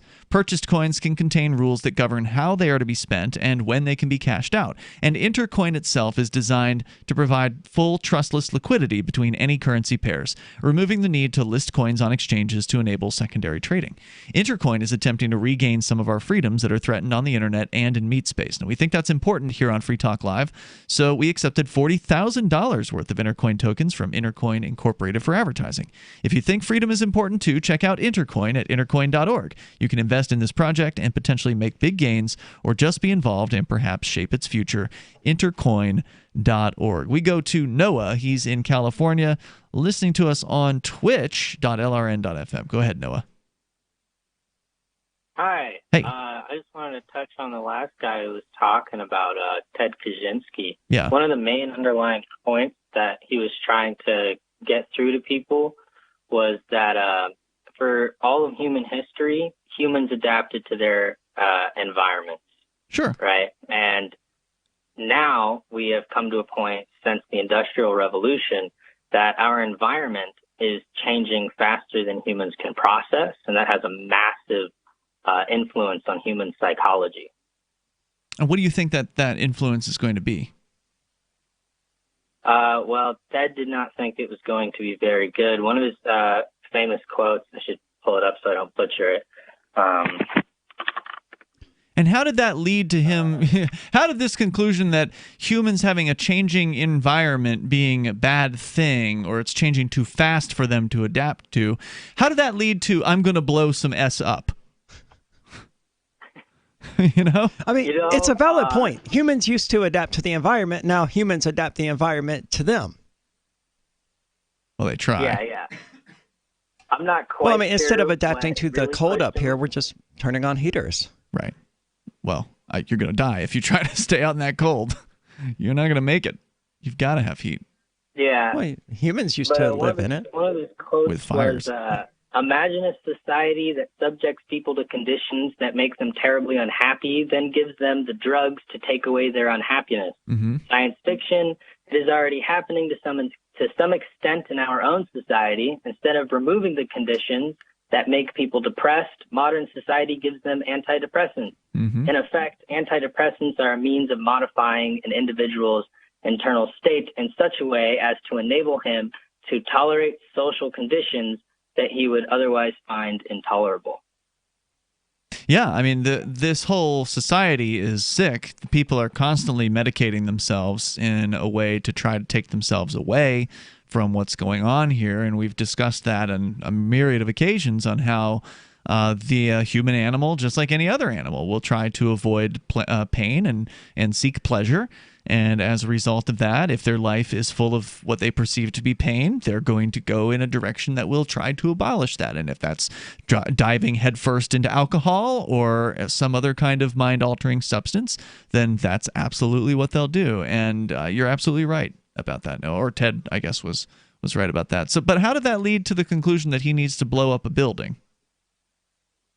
Honestly, I think the man just kind of lost his marbles. I know he was trying to reach out to some news outlets to publish books that he had written, and I guess he just wasn't getting through to them, and so he took it a little too far. He should have held out. It's the ultimate of irony that technology ultimately would have allowed him to self-publish. Right, if he'd held out for another decade was what I was going to say, and then he could have just, published it on Amazon. Noah, thanks for the call, man. I definitely appreciate you weighing in on that. Appreciate doing the research there, too, to bring up some excerpts from that. Because like I said to Kirby, 3 hours is probably more than most people are going to. Yeah, I'm not going to listen. Yeah, to listen to that. But thanks for sharing that. Toll-free number here, 855-450-FREE, like freedom. So we're talking about the movie Tenet that is the supposed, this was going to save the movie theaters. So that's what they thought. And it's not looking so good. You did ask me for a breakdown, Aria, and I found that thanks to boxofficepro.com, where they do show the 2-week-long gross for Tenet.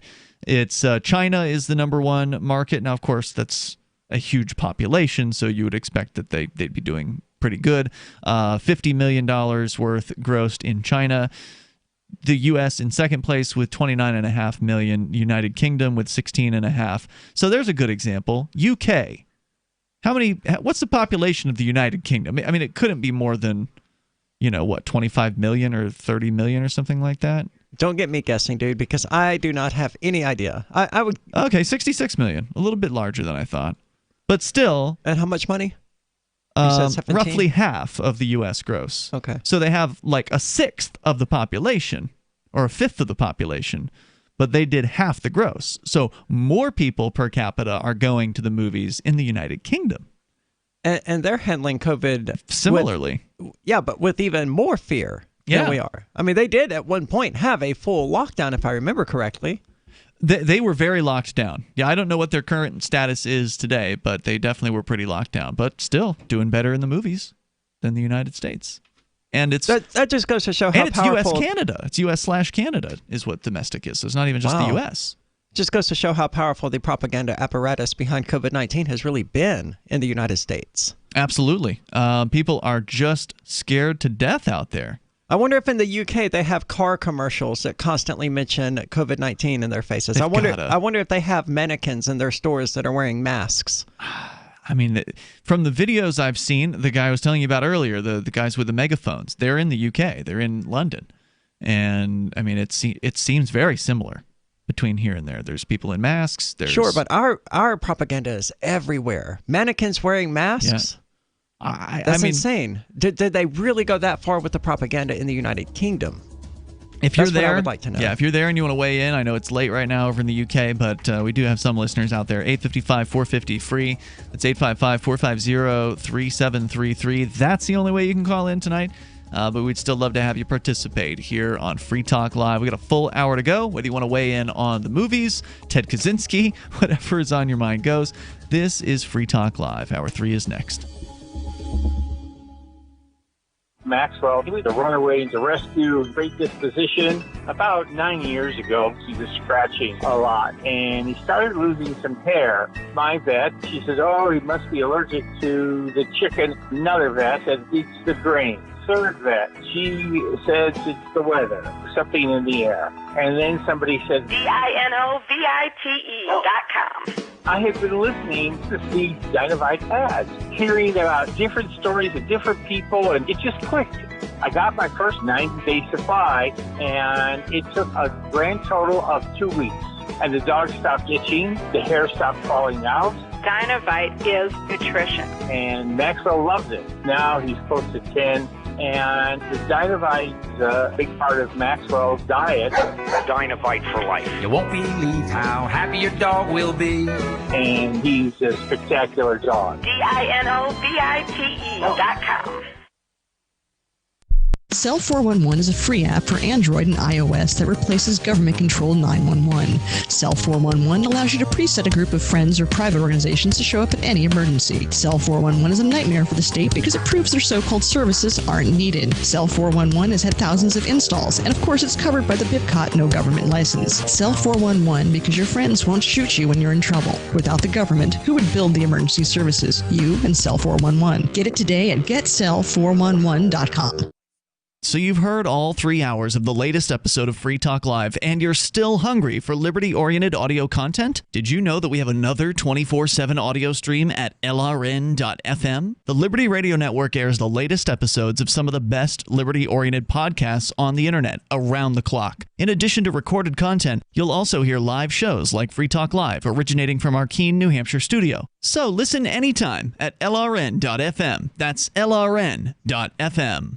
You're listening to the live edition of Free Talk Live. Hour number 3 is next after the news here on the Liberty Radio Network at LRN.FM. Vaccine distribution on track. I'm Lisa Lacera, Fox News. That's the claim from President Trump as he says the vaccine for COVID-19 will be ready next month or a little bit later. And soon after, it will be ready for the American people. We'll be able to distribute at least 100 million vaccine doses by the end of 2020 and a large number much sooner than that. Earlier this afternoon, CDC Director Robert Redfield said the vaccine could be broadly rolled out by the middle of next year or a little later. The president said he thinks Redfield misinterpreted the question from reporters. The president's November opponent, Joe Biden, went after the president earlier today for the administration's response to the pandemic. Biden again criticized President Trump for how the White House has dealt with coronavirus. The president's first responsibility is to protect the American people, and he won't. Biden said the easiest thing people can do to prevent COVID spread is what the president himself won't consistently do, wear a mask. Biden says doctors he's talked to recommend uniform national guidelines. And standards on social distancing that can be applied to in particular circumstances of states and communities based on their particular circumstance. Biden also said now is the time to prepare for how any COVID vaccine will be distributed. Gernal Scott, Fox News. A slow-moving tropical storm Sally flooding Alabama and the Florida Panhandle. It is hazardous. Do not try to go out in there. There could be power lines down in the water. Don't try to drive your car through it.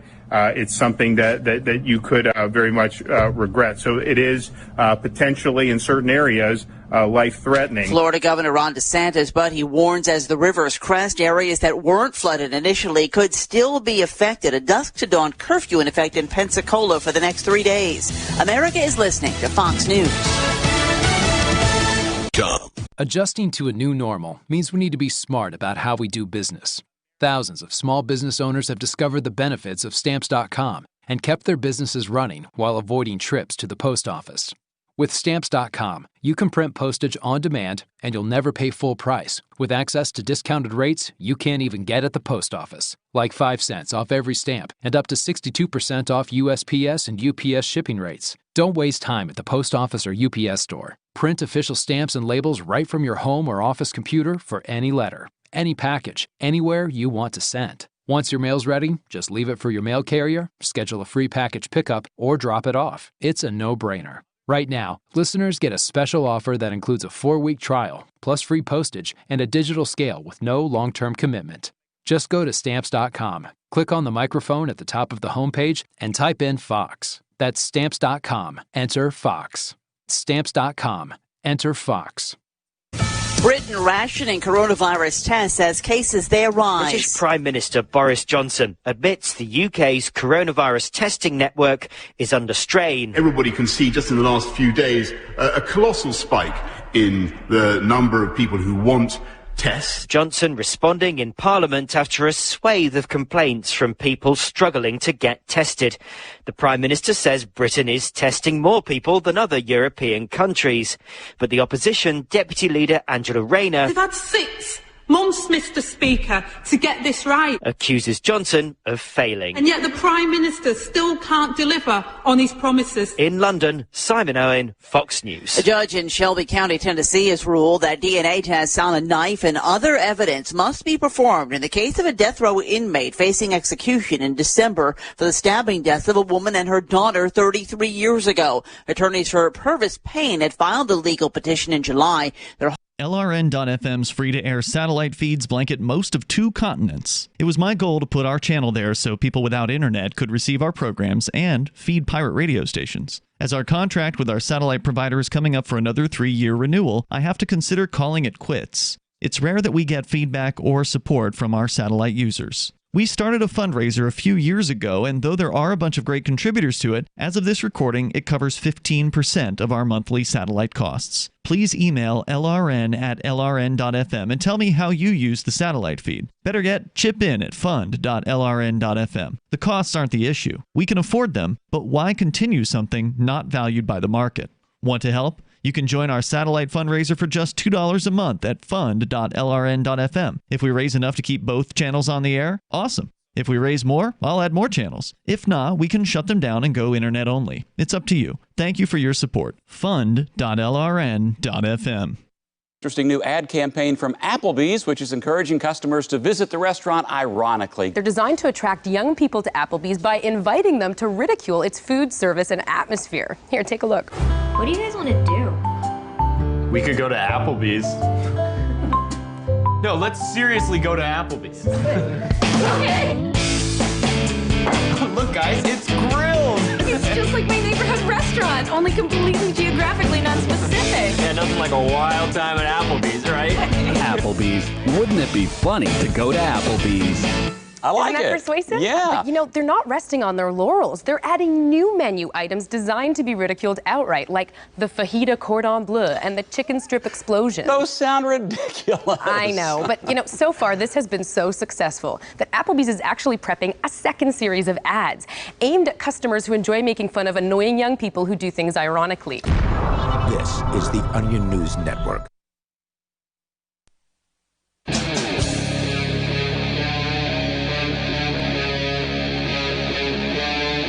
Free Talk Live. Hey, it's Free Talk Live. We're kicking off the 3rd hour of the program. You can take control of the airwaves, bring up whatever you want. Our number is 855-450, free like freedom, and that is all you get for tonight as far as call-in options. We're looking to expand that. We're looking to expand that in the future. It's Ian and Aria in the studio with you, and we're talking about the changing face of the media landscape, and it is not looking good for old media. And I say that as somebody who's on the radio. Okay, so I understand radio listenership is down too. I want to know how the music industry is doing, though, because for so long, I mean... Well, they have no concerts left, basically. Yes, and they stopped making album sales when internet streaming came along. Basically, yeah. I mean, people still buy albums, somebody sure, somewhere is buying an album. But album sales are way down. All of the money now comes from playing live shows. And from merchandise at live shows. And now they're not getting that. Yeah. We went to you weren't there, but a bunch of our co-hosts went to a Jim Breuer show. And they did one of these live This was where they gave you crap about not wearing a mask, even as Jim is up there, making fun of the mask thing. Yeah, Jim Breuer went off on the mask mandates and, COVID crazy crackdowns and stuff. And while that was happening, people were being told, you got to wear a mask if you're going to go to the bathroom. It's like, do you have your hall pass? And then there was this... I appreciate that he has no control over that, but the irony there is... it was awful. And so there was a merch table there. Okay. And it looked all alone. It was all lonely, set away from everything else. There was no food vendor. There was no drink vendor. It was the lamest. It was so lame. Like, I thought it was going to be cool because we had heard... Oh, that's right. This was a drive-in show, right? Yeah, it was the drive-in production company that has put together... It was mostly concerts, but they put Jim Breuer up there as well. So it was the only comedy show I think that they did. And we had heard that it was like from somebody who had attended, Captain Kickass had run into a guy at a bar, and the guy at the bar was like saying how great it was, and it was just like a party or whatever. And drunk people often exaggerate. Yeah, no, it wasn't great. And I think that what that guy was saying was that because he apparently had been like locked up in his house, he had been doing the quarantine thing. So for him, it seemed like a party. Right? For him, it was like, wow, look at all these people. And oh my God, I can like sit here on my little car patch next to my car. You get a little patch. You get 2 spots. You get one for your car and one next to the car. So you can have your chairs and you can stay right there in your spot. Make sure you put a mask on when you go to the bathroom. I don't like making the comparison, but that's overwhelmingly Orwellian. I mean, in the sense that, it's literally the entire state apparatus taking something away from us. Yes. And withholding it for such a long time that they give us this tiny little sliver back. Right. And people are thankful for it. Yeah. They're celebrating it. Here's your entertainment. Like, I used to be able to go out and buy all of these Hershey's bar I want. Yep. The government said, no more chocolate. And then like, okay, you can have one Hershey's bar every 6 months. Oh, thank you. Right? Right. That's what this exactly is. what this is. And that's the funny thing was Chris Reitman, former co-host here on Free Talk Live, he's busy running a retail store, he's remodeling and busy. But he says he and his girlfriend went to one of these concerts. They went the same venue, and he said it was he described it as relaxed.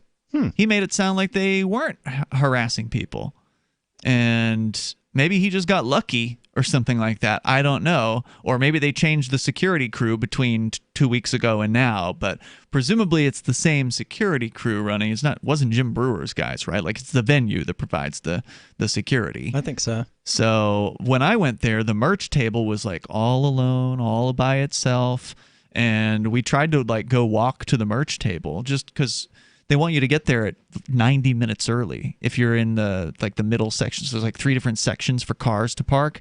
If you're in the front row seats, you got to get there 2 hours early and then just sit around. And then if you're in the middle section, you got to get there 90 minutes early. And if you're in the back section, you can skirt in at 60 minutes early. So we were there 90 minutes early, and we were just sitting there like, okay, well, I guess we could walk over to the merch tent and see what T-shirts they got, right? Maybe we'll buy something. And so we tried to go over there. You had to be there 90 minutes early? Yeah. Jesus That's what Christ. they said. That's what they said on their website. I mean, maybe you could have gotten in later, but they, would have been mad at you or something like that.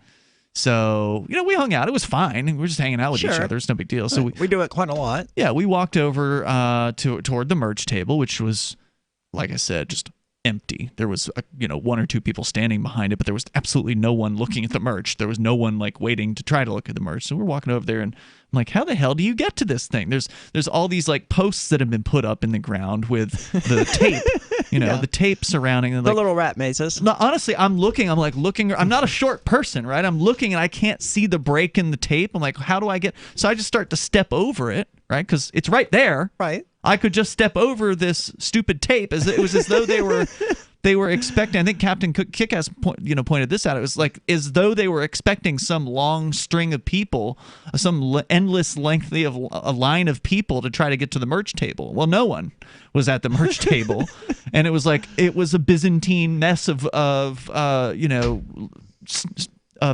sort of whatever pink tape that they had all over the place. And so like, all right, well, I'm just going to step over this. I kind of wish I had seen that. And go right towards this table. And they're like, no, sir. No, sir, you have to have a mask on if you're going to come up to the merch table. And I'm like... They didn't get you for stepping over the tape, though? Oh, they were stopping me from... They did not want me to come. Okay. I had not yet even... I'd like stepped 1 foot over the tape, and that's when they started to yell at me about it. Okay. And so there was like one guy behind the table, and there was a security agent as well, and she turns to me and she starts to, say, no, you can't come. You got to have a mask on. I said, well, I've got a medical objection. Nope, doesn't matter. State law. You got to have a mask on. But that's not state law. No, it's not. They don't. They're not even in the city of Keene. No, they're not. They're not. They cite the governor's orders or whatever when they lean on the state as their excuse for their behavior. And I was like, okay, well, I guess I'm not going to the merch table. I mean, you probably weren't going to. Well, no, you may have bought something. I might have. I don't know what they had. I couldn't get close enough to look at the merch table, let alone buy something from it. And then later they gave us a hard time just for going to the bathroom. There's no one else around, mind you. Yeah, I mean, except the group you're with. It's the middle of the. I'm not saying the concert or the show was empty. There were probably a few hundred, if not several hundred, people attending this. It was, I would say, well attended. Not a sellout, but well attended. But still, it's to the point where if it's 9 o'clock at night, it's the middle of the show. Most people are sitting there watching. There was no line at the bathrooms. Oh, and of course, they had to have. Again, the sticks out of the ground with the tape on it near the porta potties. So like 4 porta potties, and then rows where they expected people to line up in socially distanced fashion and wait. Got to stand on the circle. The circle protects you from COVID. Yeah, that kind of stuff. Except we're in the woods. There's like there's trees around and stuff. We're literally in a parking area where they set up this stage. And so they plopped 4 of these porta potties, and then they got their lines where they expect people to wait. Of course, there were no lines because there's just not that many people that are there, period, let alone waiting to go to the bathroom. Sure. So, like, as I'm walking to go, I encounter no one. Of course not. There's absolutely no one that is, like, crossing nearby me. So, like, even if I was or anyone was afraid of this thing, you could be way more than 6 feet away from somebody. But nope. Still, as soon as I came out of that bathroom, they didn't get me going in. They saw me going in. Okay. And they waited until I came out. And they did the same thing to Captain Kickass, and they did the same thing to everybody that came out of that bathroom with no mask on. Sir, you're going to need to have a mask on when you go to the bathroom. It's just like, it was like you're in preschool or something like that. It was so pathetic. And it was a shame, too, because the act was great. Jim Brewer was great. That was pretty entertaining. But then, like you said, the irony of it at the same time, just being... I guess it's good they didn't stop people as they were trying to go into the bathroom. I guess that's nice at least. Because somebody's just going to pull down, drop trow, and just pee all over the place. That would have been great. That's what okay. Have it your way then, security guard. So, yeah, that not an impressive time. Not That's a good insane, time. dude. I would not have been happy had I paid for the ticket. And I didn't. Thankfully, I got a free ticket to the event because Nice. I was an advertiser on the station that was promoting it. So, like, because I'm an advertiser, I got a free ticket. But Cool. yeah, if I had bought that ticket, I would not have been a happy customer. The toll-free number is 855-450-FREE, and I certainly would not want to go back. 855-450-3733. So whether you want to talk about the entertainment business today under these COVID restrictions or whatever's on your mind, it's Free Talk Live. News from news.bitcoin.com. The U.S. Federal Reserve announces increased inflation, devaluing your U.S. dollar holdings. Pornhub increases crypto payment options, perverts worldwide rejoice. Leading stock exchanges in the EU list Bitcoin. Revolut adds Bitcoin Cash and Litecoin support. Bitcoin.com is your source for getting started with cryptocurrencies, getting a wallet, buying Bitcoin Cash, mining, and all the latest cryptocurrency news at news.bitcoin.com. Maxwell, she was scratching and losing some hair. My vet, she says, oh, he must be allergic to chicken. Another vet said, eat the grain. Third vet said, it's the weather. Then somebody said, DINOVITE.com. It took 2 weeks, and the dog stopped itching, the hair stopped falling out. The Dinovite is a big part of Maxwell's diet. You get some Dinovite, how happy your dog will be. DINOVITE.com. Join liberty-minded voluntarists, anarchists, and libertarians from June 28th through July 4th for ForkFest 2021 at Rogers Campground in the beautiful White Mountains of New Hampshire. ForkFest happens the week after the Porcupine Freedom Festival, and ForkFest is decentralized, which means no one is in charge. That also means there's no ticket cost. Just reserve your camping, RV site, or motel room with Rogers Campground for June 28th through July 4th. Where better to celebrate Independence Day than around other freedom-loving activists in the Shire? You can relax and enjoy the camaraderie of like-minded people, or you can create whatever experience or event you'd like others to have. If you're planning an event for ForkFest, be sure to let others know in advance. You can connect with fellow ForkFesters via the unofficial Telegram chat or the ForkFest forum. Links to those are on the unofficial website, forkfest.party. Mark your calendar for June 28th through July 4th, 2021. We'll see you at forkfest.party. So the protection of life, liberty, and property is what the Free State Project is all about. But it's an effort to move 20,000 people who understand. It's about demonstrating to the entire country that, yeah, we can have a free market, a truly free market. Making it just a freer, great place to live. It's the world's largest voluntarist libertarian community, and it's only getting bigger. That's amazing, to be able to move to a place where other people passionately believe in being free and independent. What the Free State Project is managing to do, though, is to put their money where their mouth is. Physically getting up across the country and saying, let's go someplace and let's demonstrate the power of these ideas. There's a lot of kind of philosophy that surrounds liberty. There's a lot of thinking about it and talking about it. But here in New Hampshire, people are doing it. 101 Reasons Liberty Lives in New Hampshire, a documentary by Free State Project early movers. Watch it free at 101reasonsfilm.com. 101reasonsfilm.com. If you want to know the latest about Free Talk Live before we go on the air, all you need to decide is how you want it delivered. It's your choice. Visit news.freetalklive.com to receive our usually weekly news updates by email. Plus, we have a Twitter account at twitter.freetalklive.com, and you can follow us on the decentralized Mastodon platform at toot.freetalklive.com. So please follow us at toot.freetalklive.com and sign up for our emails at news.freetalklive.com. Are you a cryptocurrency advocate? The Crypto Tip is the ideal outreach tool to help new people discover cryptocurrency. It's a printable business card-sized tip that you can give to service providers, preferably in addition to a good cash tip. When the server scans the QR code, it'll bring up an explanation of cryptocurrency, how to install a wallet, and allow them to claim the tip. If they don't claim the crypto, you get your tip refunded to you after a time period you specify. Plus, if they do claim the tip, you get an email alert. Create as many tips as you want at cryptotip.org. That's cryptotip.org. Some of our live shows are streamed in HD on Twitch. Please follow and share at twitch.lrn.fm. That's twitch.lrn.fm. Free.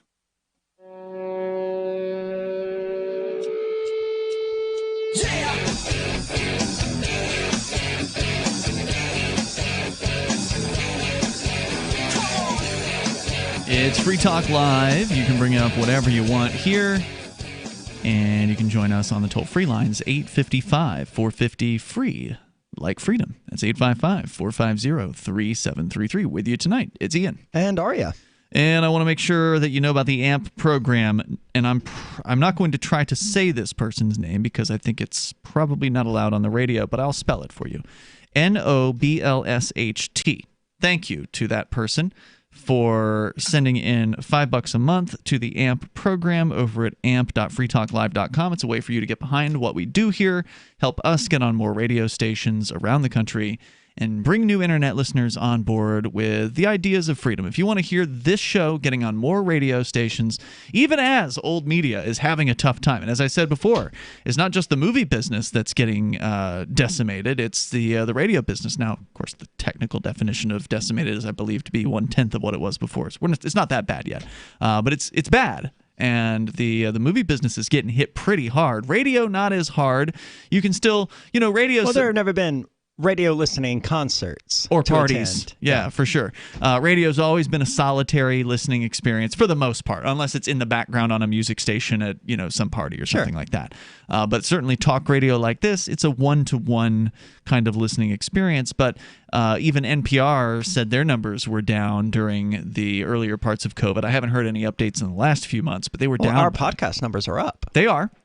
But NPR's radio listening numbers and their podcast numbers are up too. Okay. Their radio numbers were down by like 25%. Well, people love on demand. It's hard to beat on demand. And Spectrum keeps trying to sell me internet service. I mean, not cable service. I'm like, why? I have no use for you whatsoever. Anything I want to watch, I can watch on demand with either my Hulu, my Netflix, or my Amazon Prime subscriptions. Yep. I've actually had an article in Show Prep for, I don't know, more than a month now from Variety, which is like an entertainment magazine. RIP cable television, why Hollywood is slowly killing its biggest moneymaker. So we're in a state of flux here. We are in a state of major change. I would agree. As far as not just society goes or government goes, but also entertainment goes. And that's why we're looking at what happened with Tenet, the movie. It's still in theaters, and I don't know how long it's going to stay there because they're not making a whole lot of money on this thing, at least domestically, with only $30 million coming in 2 weeks across roughly 3,000 screens. That's not a lot. We're talking about $10,000 per theater, basically. So talking about the relative failure here in the U.S. Now internationally it's doing all right, but when Warner Brothers announced, this is from The Atlantic, announced its final plans for Tenet in July, the author there wrote that Hollywood was prioritizing worldwide grosses and treating American viewers as an afterthought. After all, many theater chains across the U.S. remained closed as they had since March, but most states jumped at the promise that Tenet symbolized, and 44 out of 50 allowed their cinemas to resume operations, albeit with capacity restrictions. Against all odds, Tenet got a wide U.S. release, showing in nearly 3,000 theaters this past weekend. Yes, cinemas in major markets such as New York and Los Angeles remained closed, but after Tenet, and those are big, movie markets, but after Tenet made a reported $20 million 2 weekends ago, the hope was that it would post a similar number last week, a sign that audiences were returning to the movies en masse. Instead, it seems Tenet has only been enough to attract die-hard film fans, people like myself who are happy to rent a whole theater to themselves just to enjoy a movie again. The shiny 20... What's the point?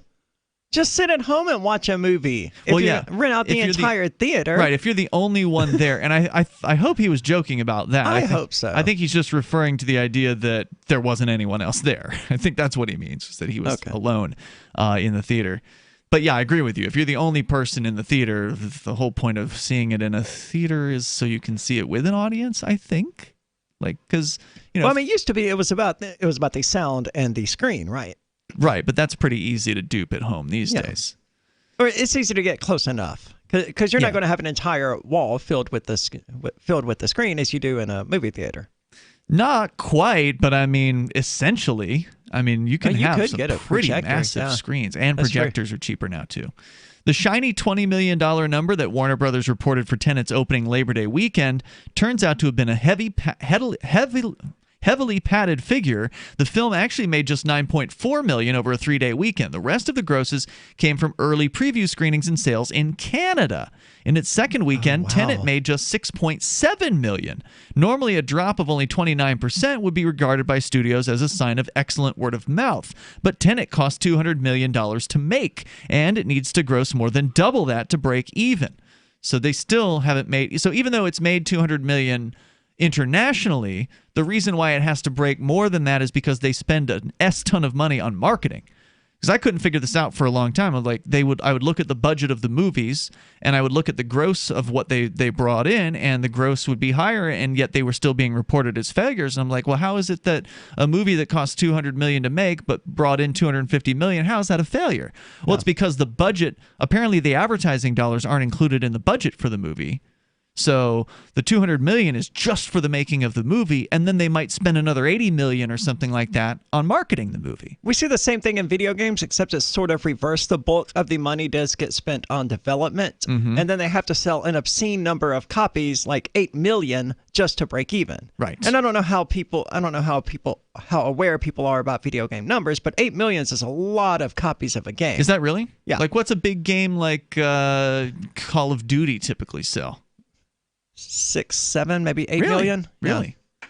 Like the Resident Evil 2 remake was probably one of the most successful remakes Capcom ever did, and I think it's at like 7 million copies sold.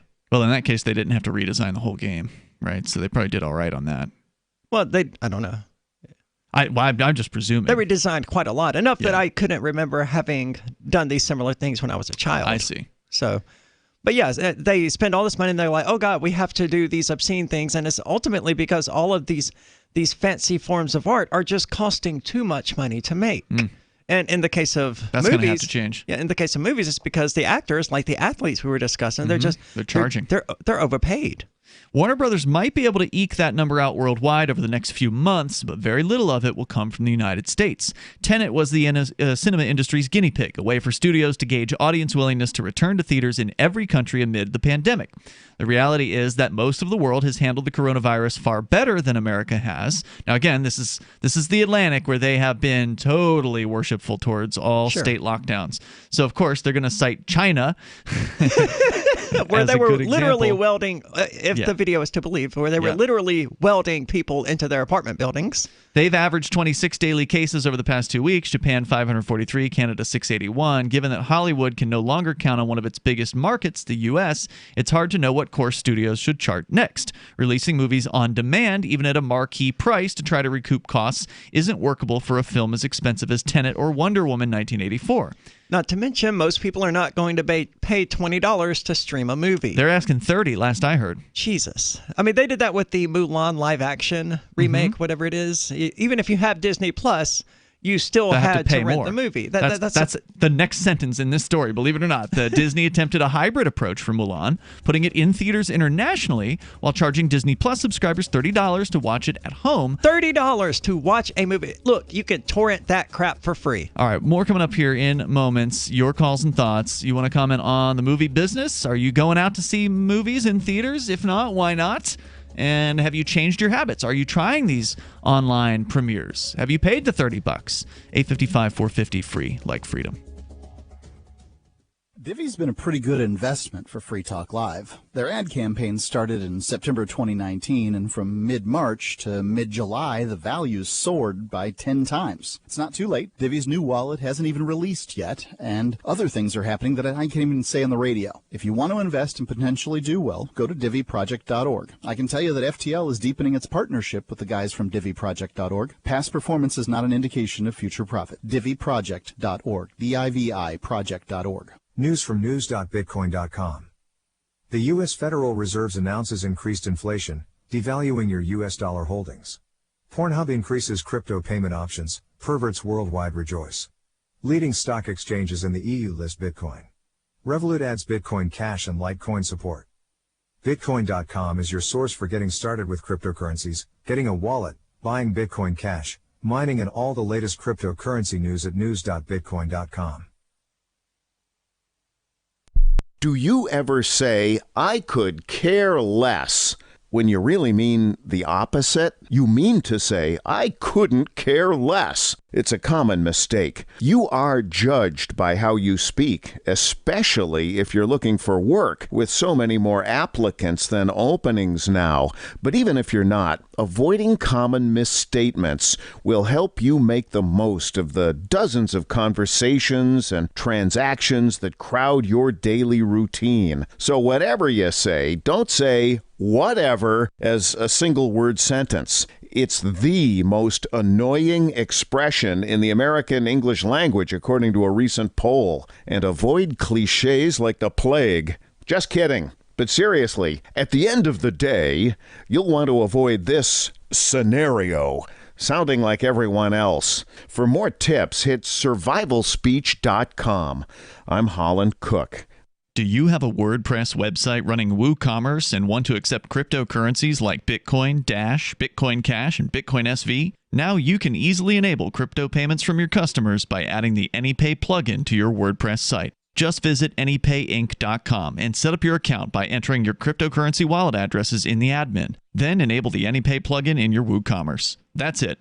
Now your website takes crypto like Bitcoin thanks to AnyPayInc.com. AnyPayInc.com.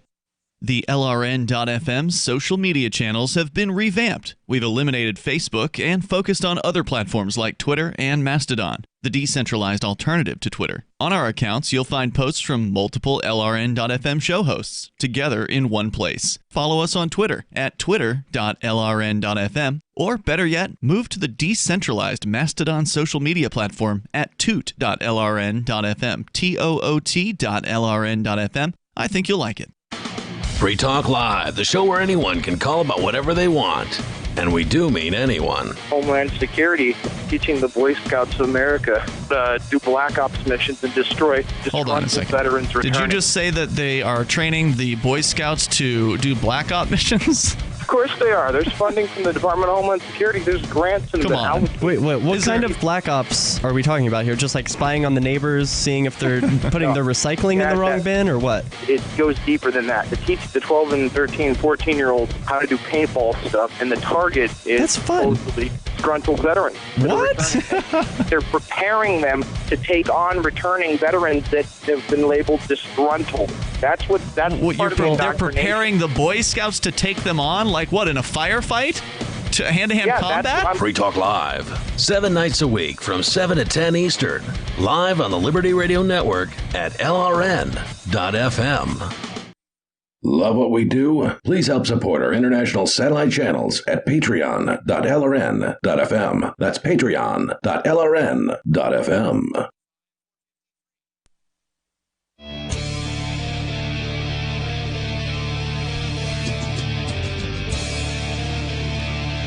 It's Free Talk Live. You can bring up what you want. The toll-free number, 855-450-FREE, like freedom. Have you done one of these online movie premiere streamings for $30?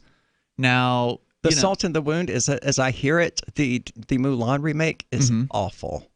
Well, I've heard apparently that all she of could them turn are. into a dragon or some kind of nonsense. I've never seen the original, so I don't know anything about Mulan, but I've seen it once, and I was, 4. Little kid, yeah. So I've heard that almost all of these live-action Disney movies that they've redid the Lion King, and they redid a bunch of them, I guess, and they've just all been terrible. I've heard that they've just been horrible.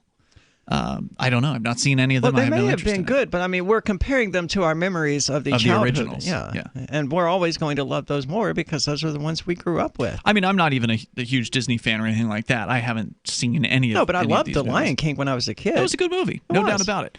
From what I understand, it was dark. And I actually watched I guess a dissection of the new one. So I watched a review about the new one. Okay. And it's like a completely CG Lion King. So all the animals are CG, and they look impressive. They look pretty real. It would have cost. It probably actually would have been cheaper to get some lion tamers to actually train the lions to just act out the scenes, right? I don't know about that. That's a good question. CGI at that level of detail. I mean, didn't Avatar cost like $1 billion to make or something? Or? Well, that was a decade ago. So it's cheaper now than it was before. But anyway, it was like really impressive looking, but it was also really drab. Like the color wasn't there that the cartoon had. Like it was purposefully toned down.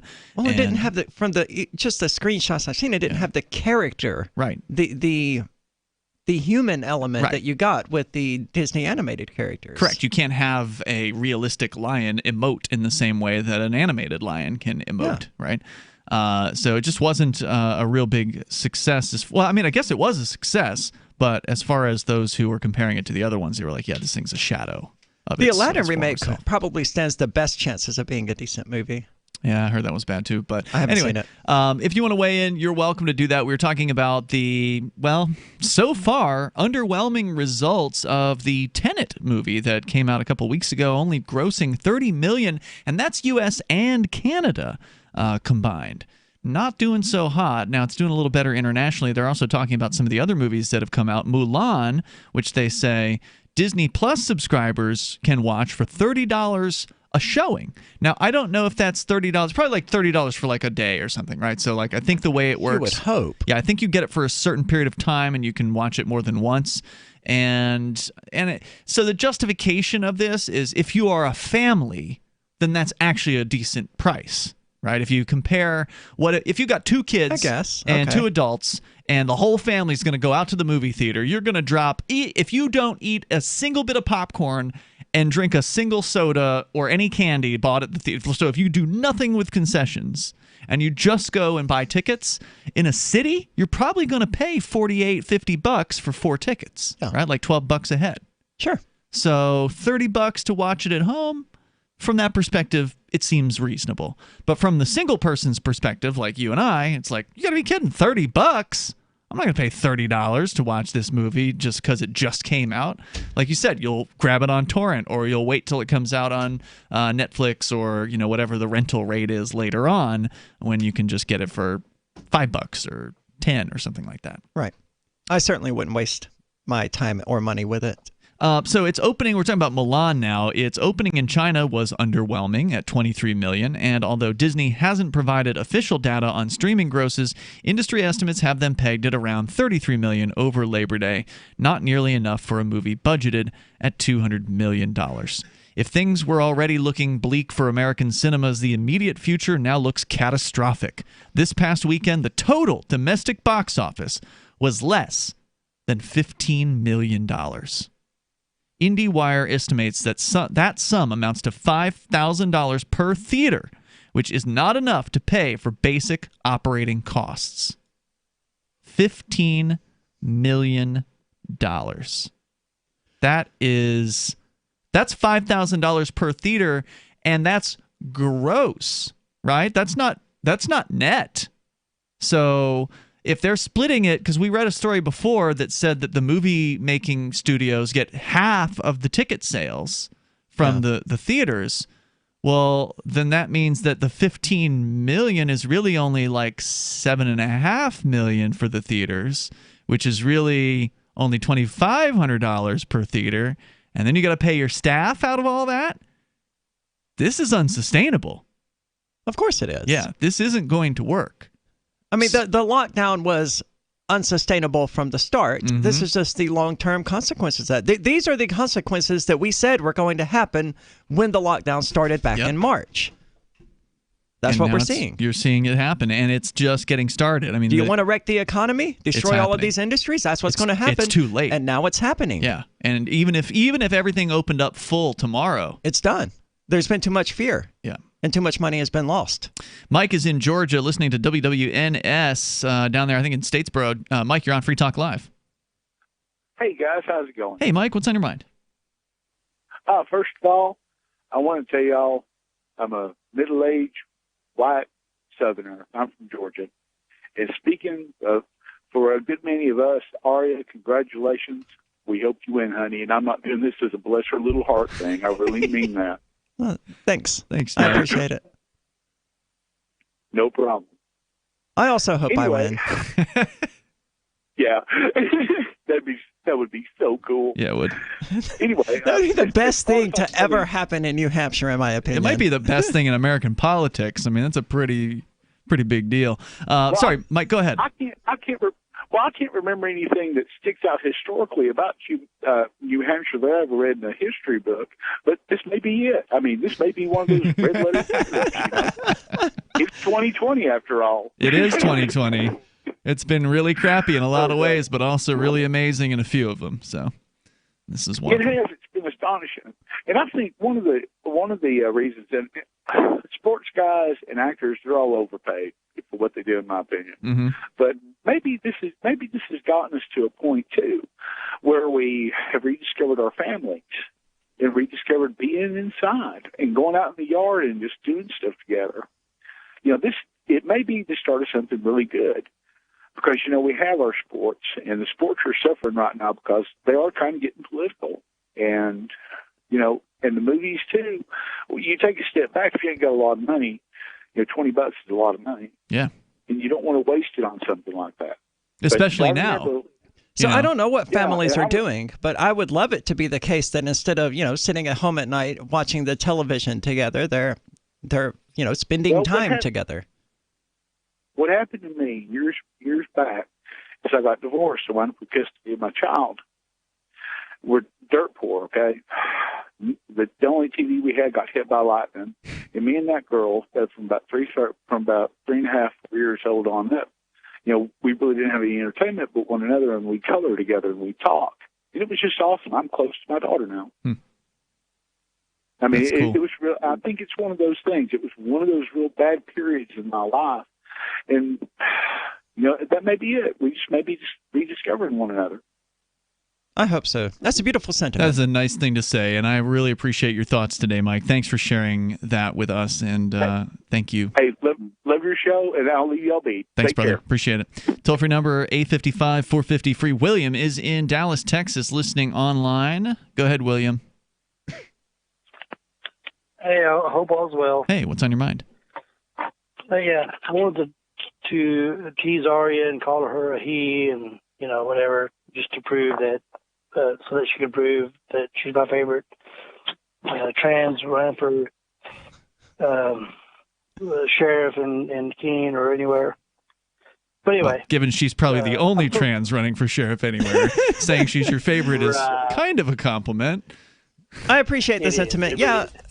I regret at this point in time that so many people have spent so much time making trans people look bad, that trans people have made trans people look bad. But I mean, I've got the Macho Ma'am Tranny Savage video right there on YouTube. I clearly do not care about this pronoun nonsense. People can call me what they want. I have my preference on what I want to be called. Yeah, sure. But they are free to call me whatever they want. You don't take it personal.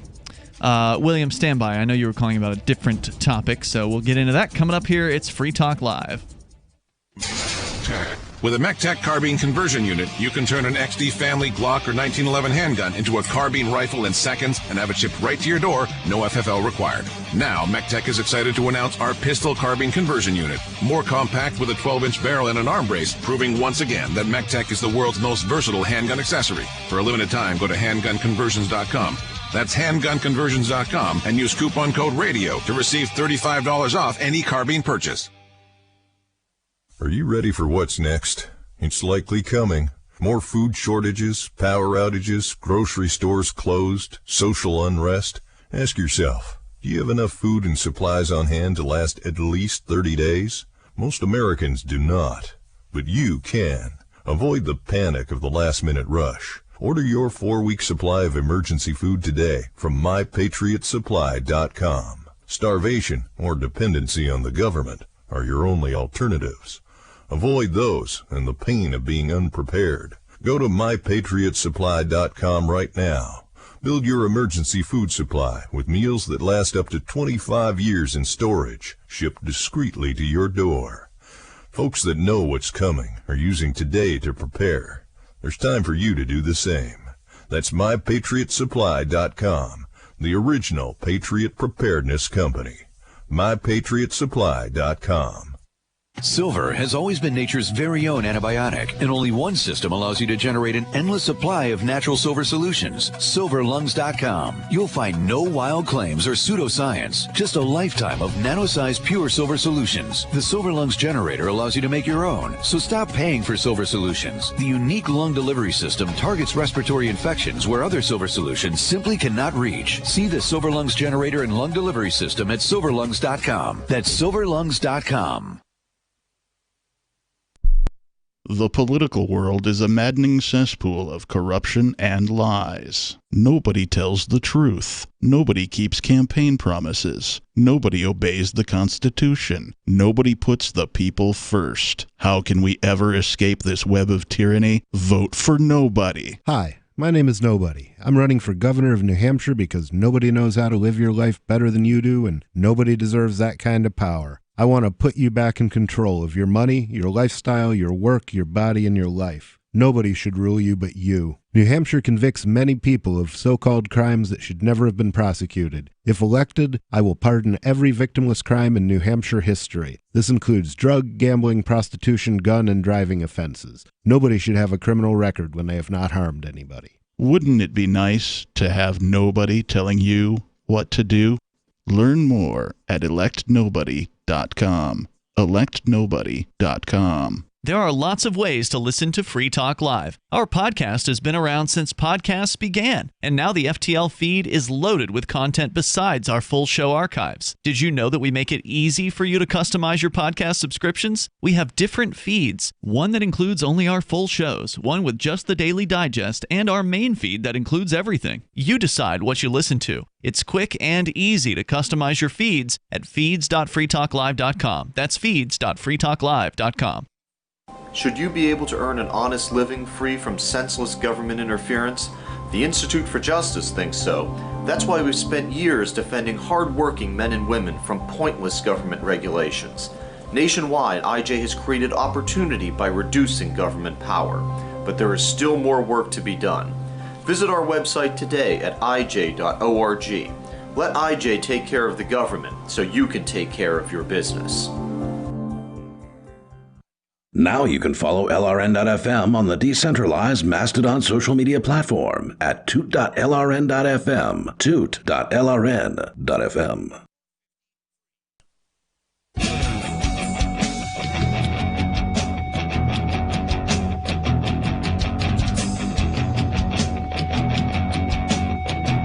This is Free Talk Live. You can bring up anything you want, even in these remaining moments. Toll-free number is 855-450-FREE, like freedom. In the studio tonight, it's Ian. And it's Aria. Don't forget, you can join us online at freetalklive.com. We have a myriad of features. Not Discord anymore, though. It's gone. I'm crossing it off of our list of features. We will replace it with something. You just have to be patient. We knew it was coming. We've been working on this for a while. We knew it was coming. I was just hoping Discord would last until we got to the new thing, but it didn't, and that's okay. Meanwhile, you can join our email list, which is a good way to keep up to date with what's going on with Free Talk Live. So one of the emails that I sent out most recently was how to extract your cryptocurrency from your Discord wallet, because there was a tip bot that we installed in there, I don't know, like a year ago or most of a year ago, and people were sending tip monies back and forth, Bitcoin Cash and Dash and, Monero and, all these different cryptocurrencies. I was never able to deposit Monero. Maybe they don't have Monero. Anyway. They're supposed to, but it was always on and off kind of thing. Yeah. It never worked when I attempted to do it. Monero is a little different from the rest of the coins. It's a total privacy coin. It's not based on Bitcoin. You mispronounced better. It's not different. It's better. Yeah, I would say it is better. It's totally private every time, every way. It's pretty great. And so anyway, some people had balances on those accounts, but now our server has been wiped out. So what does that mean for your tip money?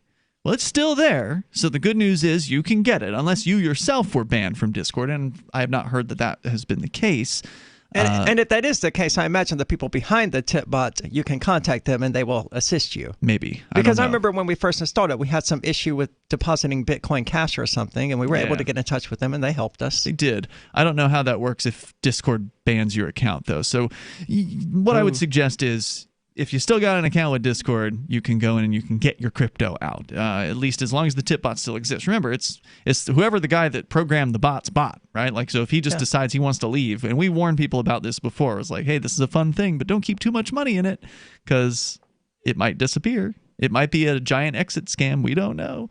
But turns out our server got pulled, so the tip bot's still there. There's a tip bot server, and I gave all the instructions in my email. If you didn't get the email, the contents of it is right there on the front page at freetalklive.com. So if you've been wondering how to get your tip money out of your tip crypto out, just go to freetalklive.com. It's right there on the front page. And if you aren't a member of our email list, there's a sign-up box there on the front page as well. You can go and sign up and follow us on email. It's Ian and Aria here as we go back to your calls and thoughts. We've got William still with us here in Dallas, Texas. Go ahead with what were you calling about, William? Yeah, well, anyway, I really do like you, Aria, and you've been a pleasure to listen to and all that stuff. So, thank you. But, yeah, oh, you're welcome. So, you guys are talking about you got kicked off Discord or whatever. This kind of ties into that nicely. I do Facebook, but I really don't post things, all that kind of stuff. Long story short, I saw it was like a picture of words, what is that, a meme? But anyway, it said, go to Google, type in any 3-digit number and say, new cases or something like that. I can't remember exactly the wording.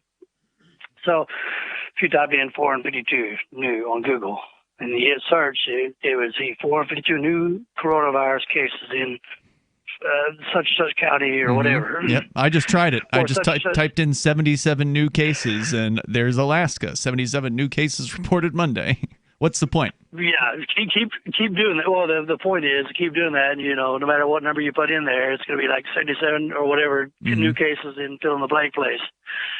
So anyway, I had posted on that. Anyway, I was looking through my activity feed for whatever reasons, and I saw that there was something I posted that got flagged as false news or something, whatever. I don't remember the terminology. Anyway, I was like, well, it said, you want us to look at the thing? So I looked at it, and I saw it. I remembered it then, right? So anyway, this says, well, why is this false news or whatever?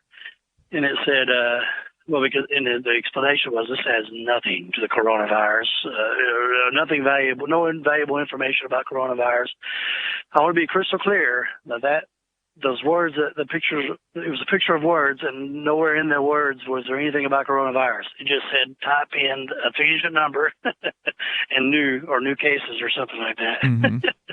So Anyway, Facebook banned this content that you shared as being factually incorrect or whatever. So yeah, exactly. Oh, so they banned your sharing of the meme. That's why I wasn't clear on. So you're saying the meme you shared was flagged. Yeah, it was flagged. I know it was banned, and Aria said it correctly, and I'll let y'all go on with that. But it was just that was the whole purpose of the whole point of the whole thing was like that dang thing didn't say anything about. That's really interesting. Well, yeah. So what your point, and thank you, William, for your call tonight. I'm glad you were able to suss that out, Aria. Thank you for that. I was a little lost on what exactly they had banned. Thank you, William. The toll-free number here is 855-450-FREE. So I got banned on Facebook again.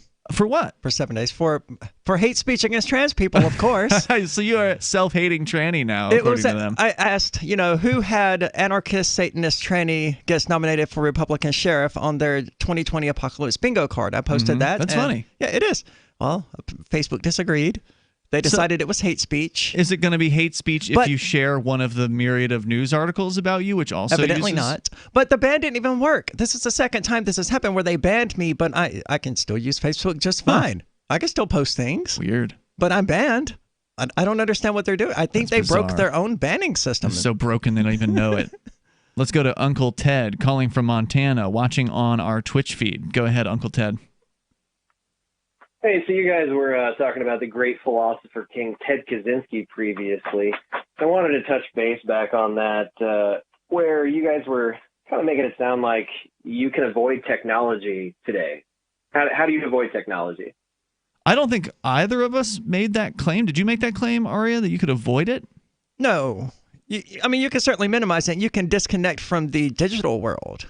I may have poorly conveyed what I was trying to say, but what I meant was that you can disconnect from the digital world. You can disconnect from the political world. You can you can disconnect your phone. You can disconnect your internet connection. I mean, I did do some outreach booths at the local county fair. I think the last one was probably like 3 or 4 years ago. But anyway, I did it for several years, and we did some Bitcoin outreach towards the end of it. And I actually did run into people who told me they've never been on the internet. Wow. Yeah. Oh, yeah. I mean, there's people who have never been on the internet, but that was kind of the point that Ted was making, that you can't escape technology nowadays. And one of the things he'd point out is an intersection. I mean, what's happening at an intersection? You have a light that runs on technology that tells you whether you're allowed to move forward or turn left, or you have to stay there. And there's usually... let's think about what technology is. Technology is rubbing two sticks together and making fire. Sure. Yeah, that's true. I mean, it's largely necessary for human survival. It's the human applying their brain power to various different natural resources to solve problems. Sure, and you're right. Uncle Ted, if you leave your house, you're likely going to encounter some form of technology, right? Like even if all you're living in is a shack out in the woods with an outhouse but that's technology. Yeah. It's not considered technology today, but you're right. At one time it was new tech. So he just cuts it off It's arbitrary. He just cuts it off at a different point than the Amish do. Right. Well, the funny thing is he didn't even really cut it off. He would use buses and planes to go deliver his bombs about his message of the industrial society and its future and how technology is enslaving us all, which he's right about, but it's kind of ironic. He can't even avoid using the technology that he hates so much. Good point, Uncle Ted. Thanks for sharing that. Anything else you want to throw out there tonight? That's it, man. Down with the man. I don't know. Right. We got some good calls. We got some good calls tonight from Twitch. Yeah. Like every caller. I'm interested to see what the numbers are for the night, because it seems like we must be up with this many callers from Twitch and none of them being Nazis. Yeah, I didn't look. Yeah, that's the unusual thing. That's why I'm like, wow. Wow, we actually got like thoughtful, intelligent calls from Twitch. What's happening out there? No use of the dump button? I know. I haven't had to hit the dump. Well, James is still here, so let's bring James on. In Arizona, you're on Free Talk Live. Hello. Hey, pizza guy. Hi, James. I'll call you what you are. Okay. I will never call you something you are not. It hurts so bad. He's hurting you. You can call me whatever you want, dude. Yeah. Oh, you want to talk over me? But go ahead. That's called being thoughtful and being a minister of peace and love and all that crap. That's him, anyway, not me. Sorry to hear what happened to your car. Thank you. Oh, that's nice of you. Most of it's been sorted out by now. Too bad what? Too bad they didn't slash your throat. The world would be a better place, a more beautiful place. Wow. I don't understand how someone could possibly say that. It's not funny, though. It is absolutely funny, James. It's sick is what it is, You just James. called a national radio show to tell me that it's too bad the person who slit my tire didn't slit my throat. That's funny, dude. I'm sorry you don't agree. Wow. I'm sorry that's actually what that guy thinks. That's just so sad. There you go. James in Arizona. He's a loving Christian. He identifies as a loving Christian. Yeah. I don't think Christ would agree with those tactics. See you tomorrow night. Online in the meantime, freetalklive.com. Remember when you first heard about Bitcoin? How long did it take you to realize this little project would soon change the world? Do you kind of wish you had got involved sooner? Well, now is your chance to be a part of the next revolution in money. Intercoin is working to finally make crypto go mainstream. It's designed to be scalable enough to support everyday payments and even elections without the state. Bitcoin was originally supposed to be a peer-to-peer cash system, the way we would all pay one another without having to trust any third party. But instead, over time, it mostly became a store of value. That's because every 10 minutes, the Bitcoin network must put all transactions into a block, and that block can only hold so much. If crypto is to become mainstream for people to use it for everyday payments, we need a new architecture, one that is as secure as Bitcoin while being far more scalable. Check out intercoin.org to find out more and maybe pick up some of those coins for yourself. Bitcoin.com has launched a trading platform at local.bitcoin.com, allowing you to buy or sell Bitcoin Cash via dozens of payment methods like PayPal, Venmo, bank deposit, remittances, or meeting in person with cash. There are no ID requirements to sign up for and use the site, and all communications between buyers and sellers are encrypted. Finally, a global trading platform that respects your privacy. Visit local.bitcoin.com to get started trading Bitcoin Cash. local.bitcoin.com. What if you want to hear the latest episode of Free Talk Live, but all you have is your phone, you forgot to download our archive, and you have no data connection? You can call our Listen line at 641-793-0191. That's a long-distance number, so you may incur charges. If not, listen as long as you want. 641-793-0191. The Free Talk Live Listen line, 641-793-0191. The latest episode of Declare Your Independence with Ernest Hancock is next after the news on the Liberty Radio Network at LRN.FM. A matter of weeks. I'm Lisa Lacera, Fox News. President Trump says that COVID-19 vaccine will be ready possibly as soon as next month, and after that, distribution will begin. We're on track to deliver and distribute the vaccine in a very, very safe and effective manner. We think we can start sometime in October. So as soon as it is announced, we'll be able to start. That'll be from mid-October on. That would be much faster than what CDC Director Robert Redfield told Congress earlier today. He said it would be the middle of next year or a little later. The president said Redfield is mistaken. Earlier this afternoon, Democratic presidential candidate Joe Biden again went after the president's pandemic response. Let me be clear. I trust vaccines. I trust scientists, but I don't trust Donald Trump.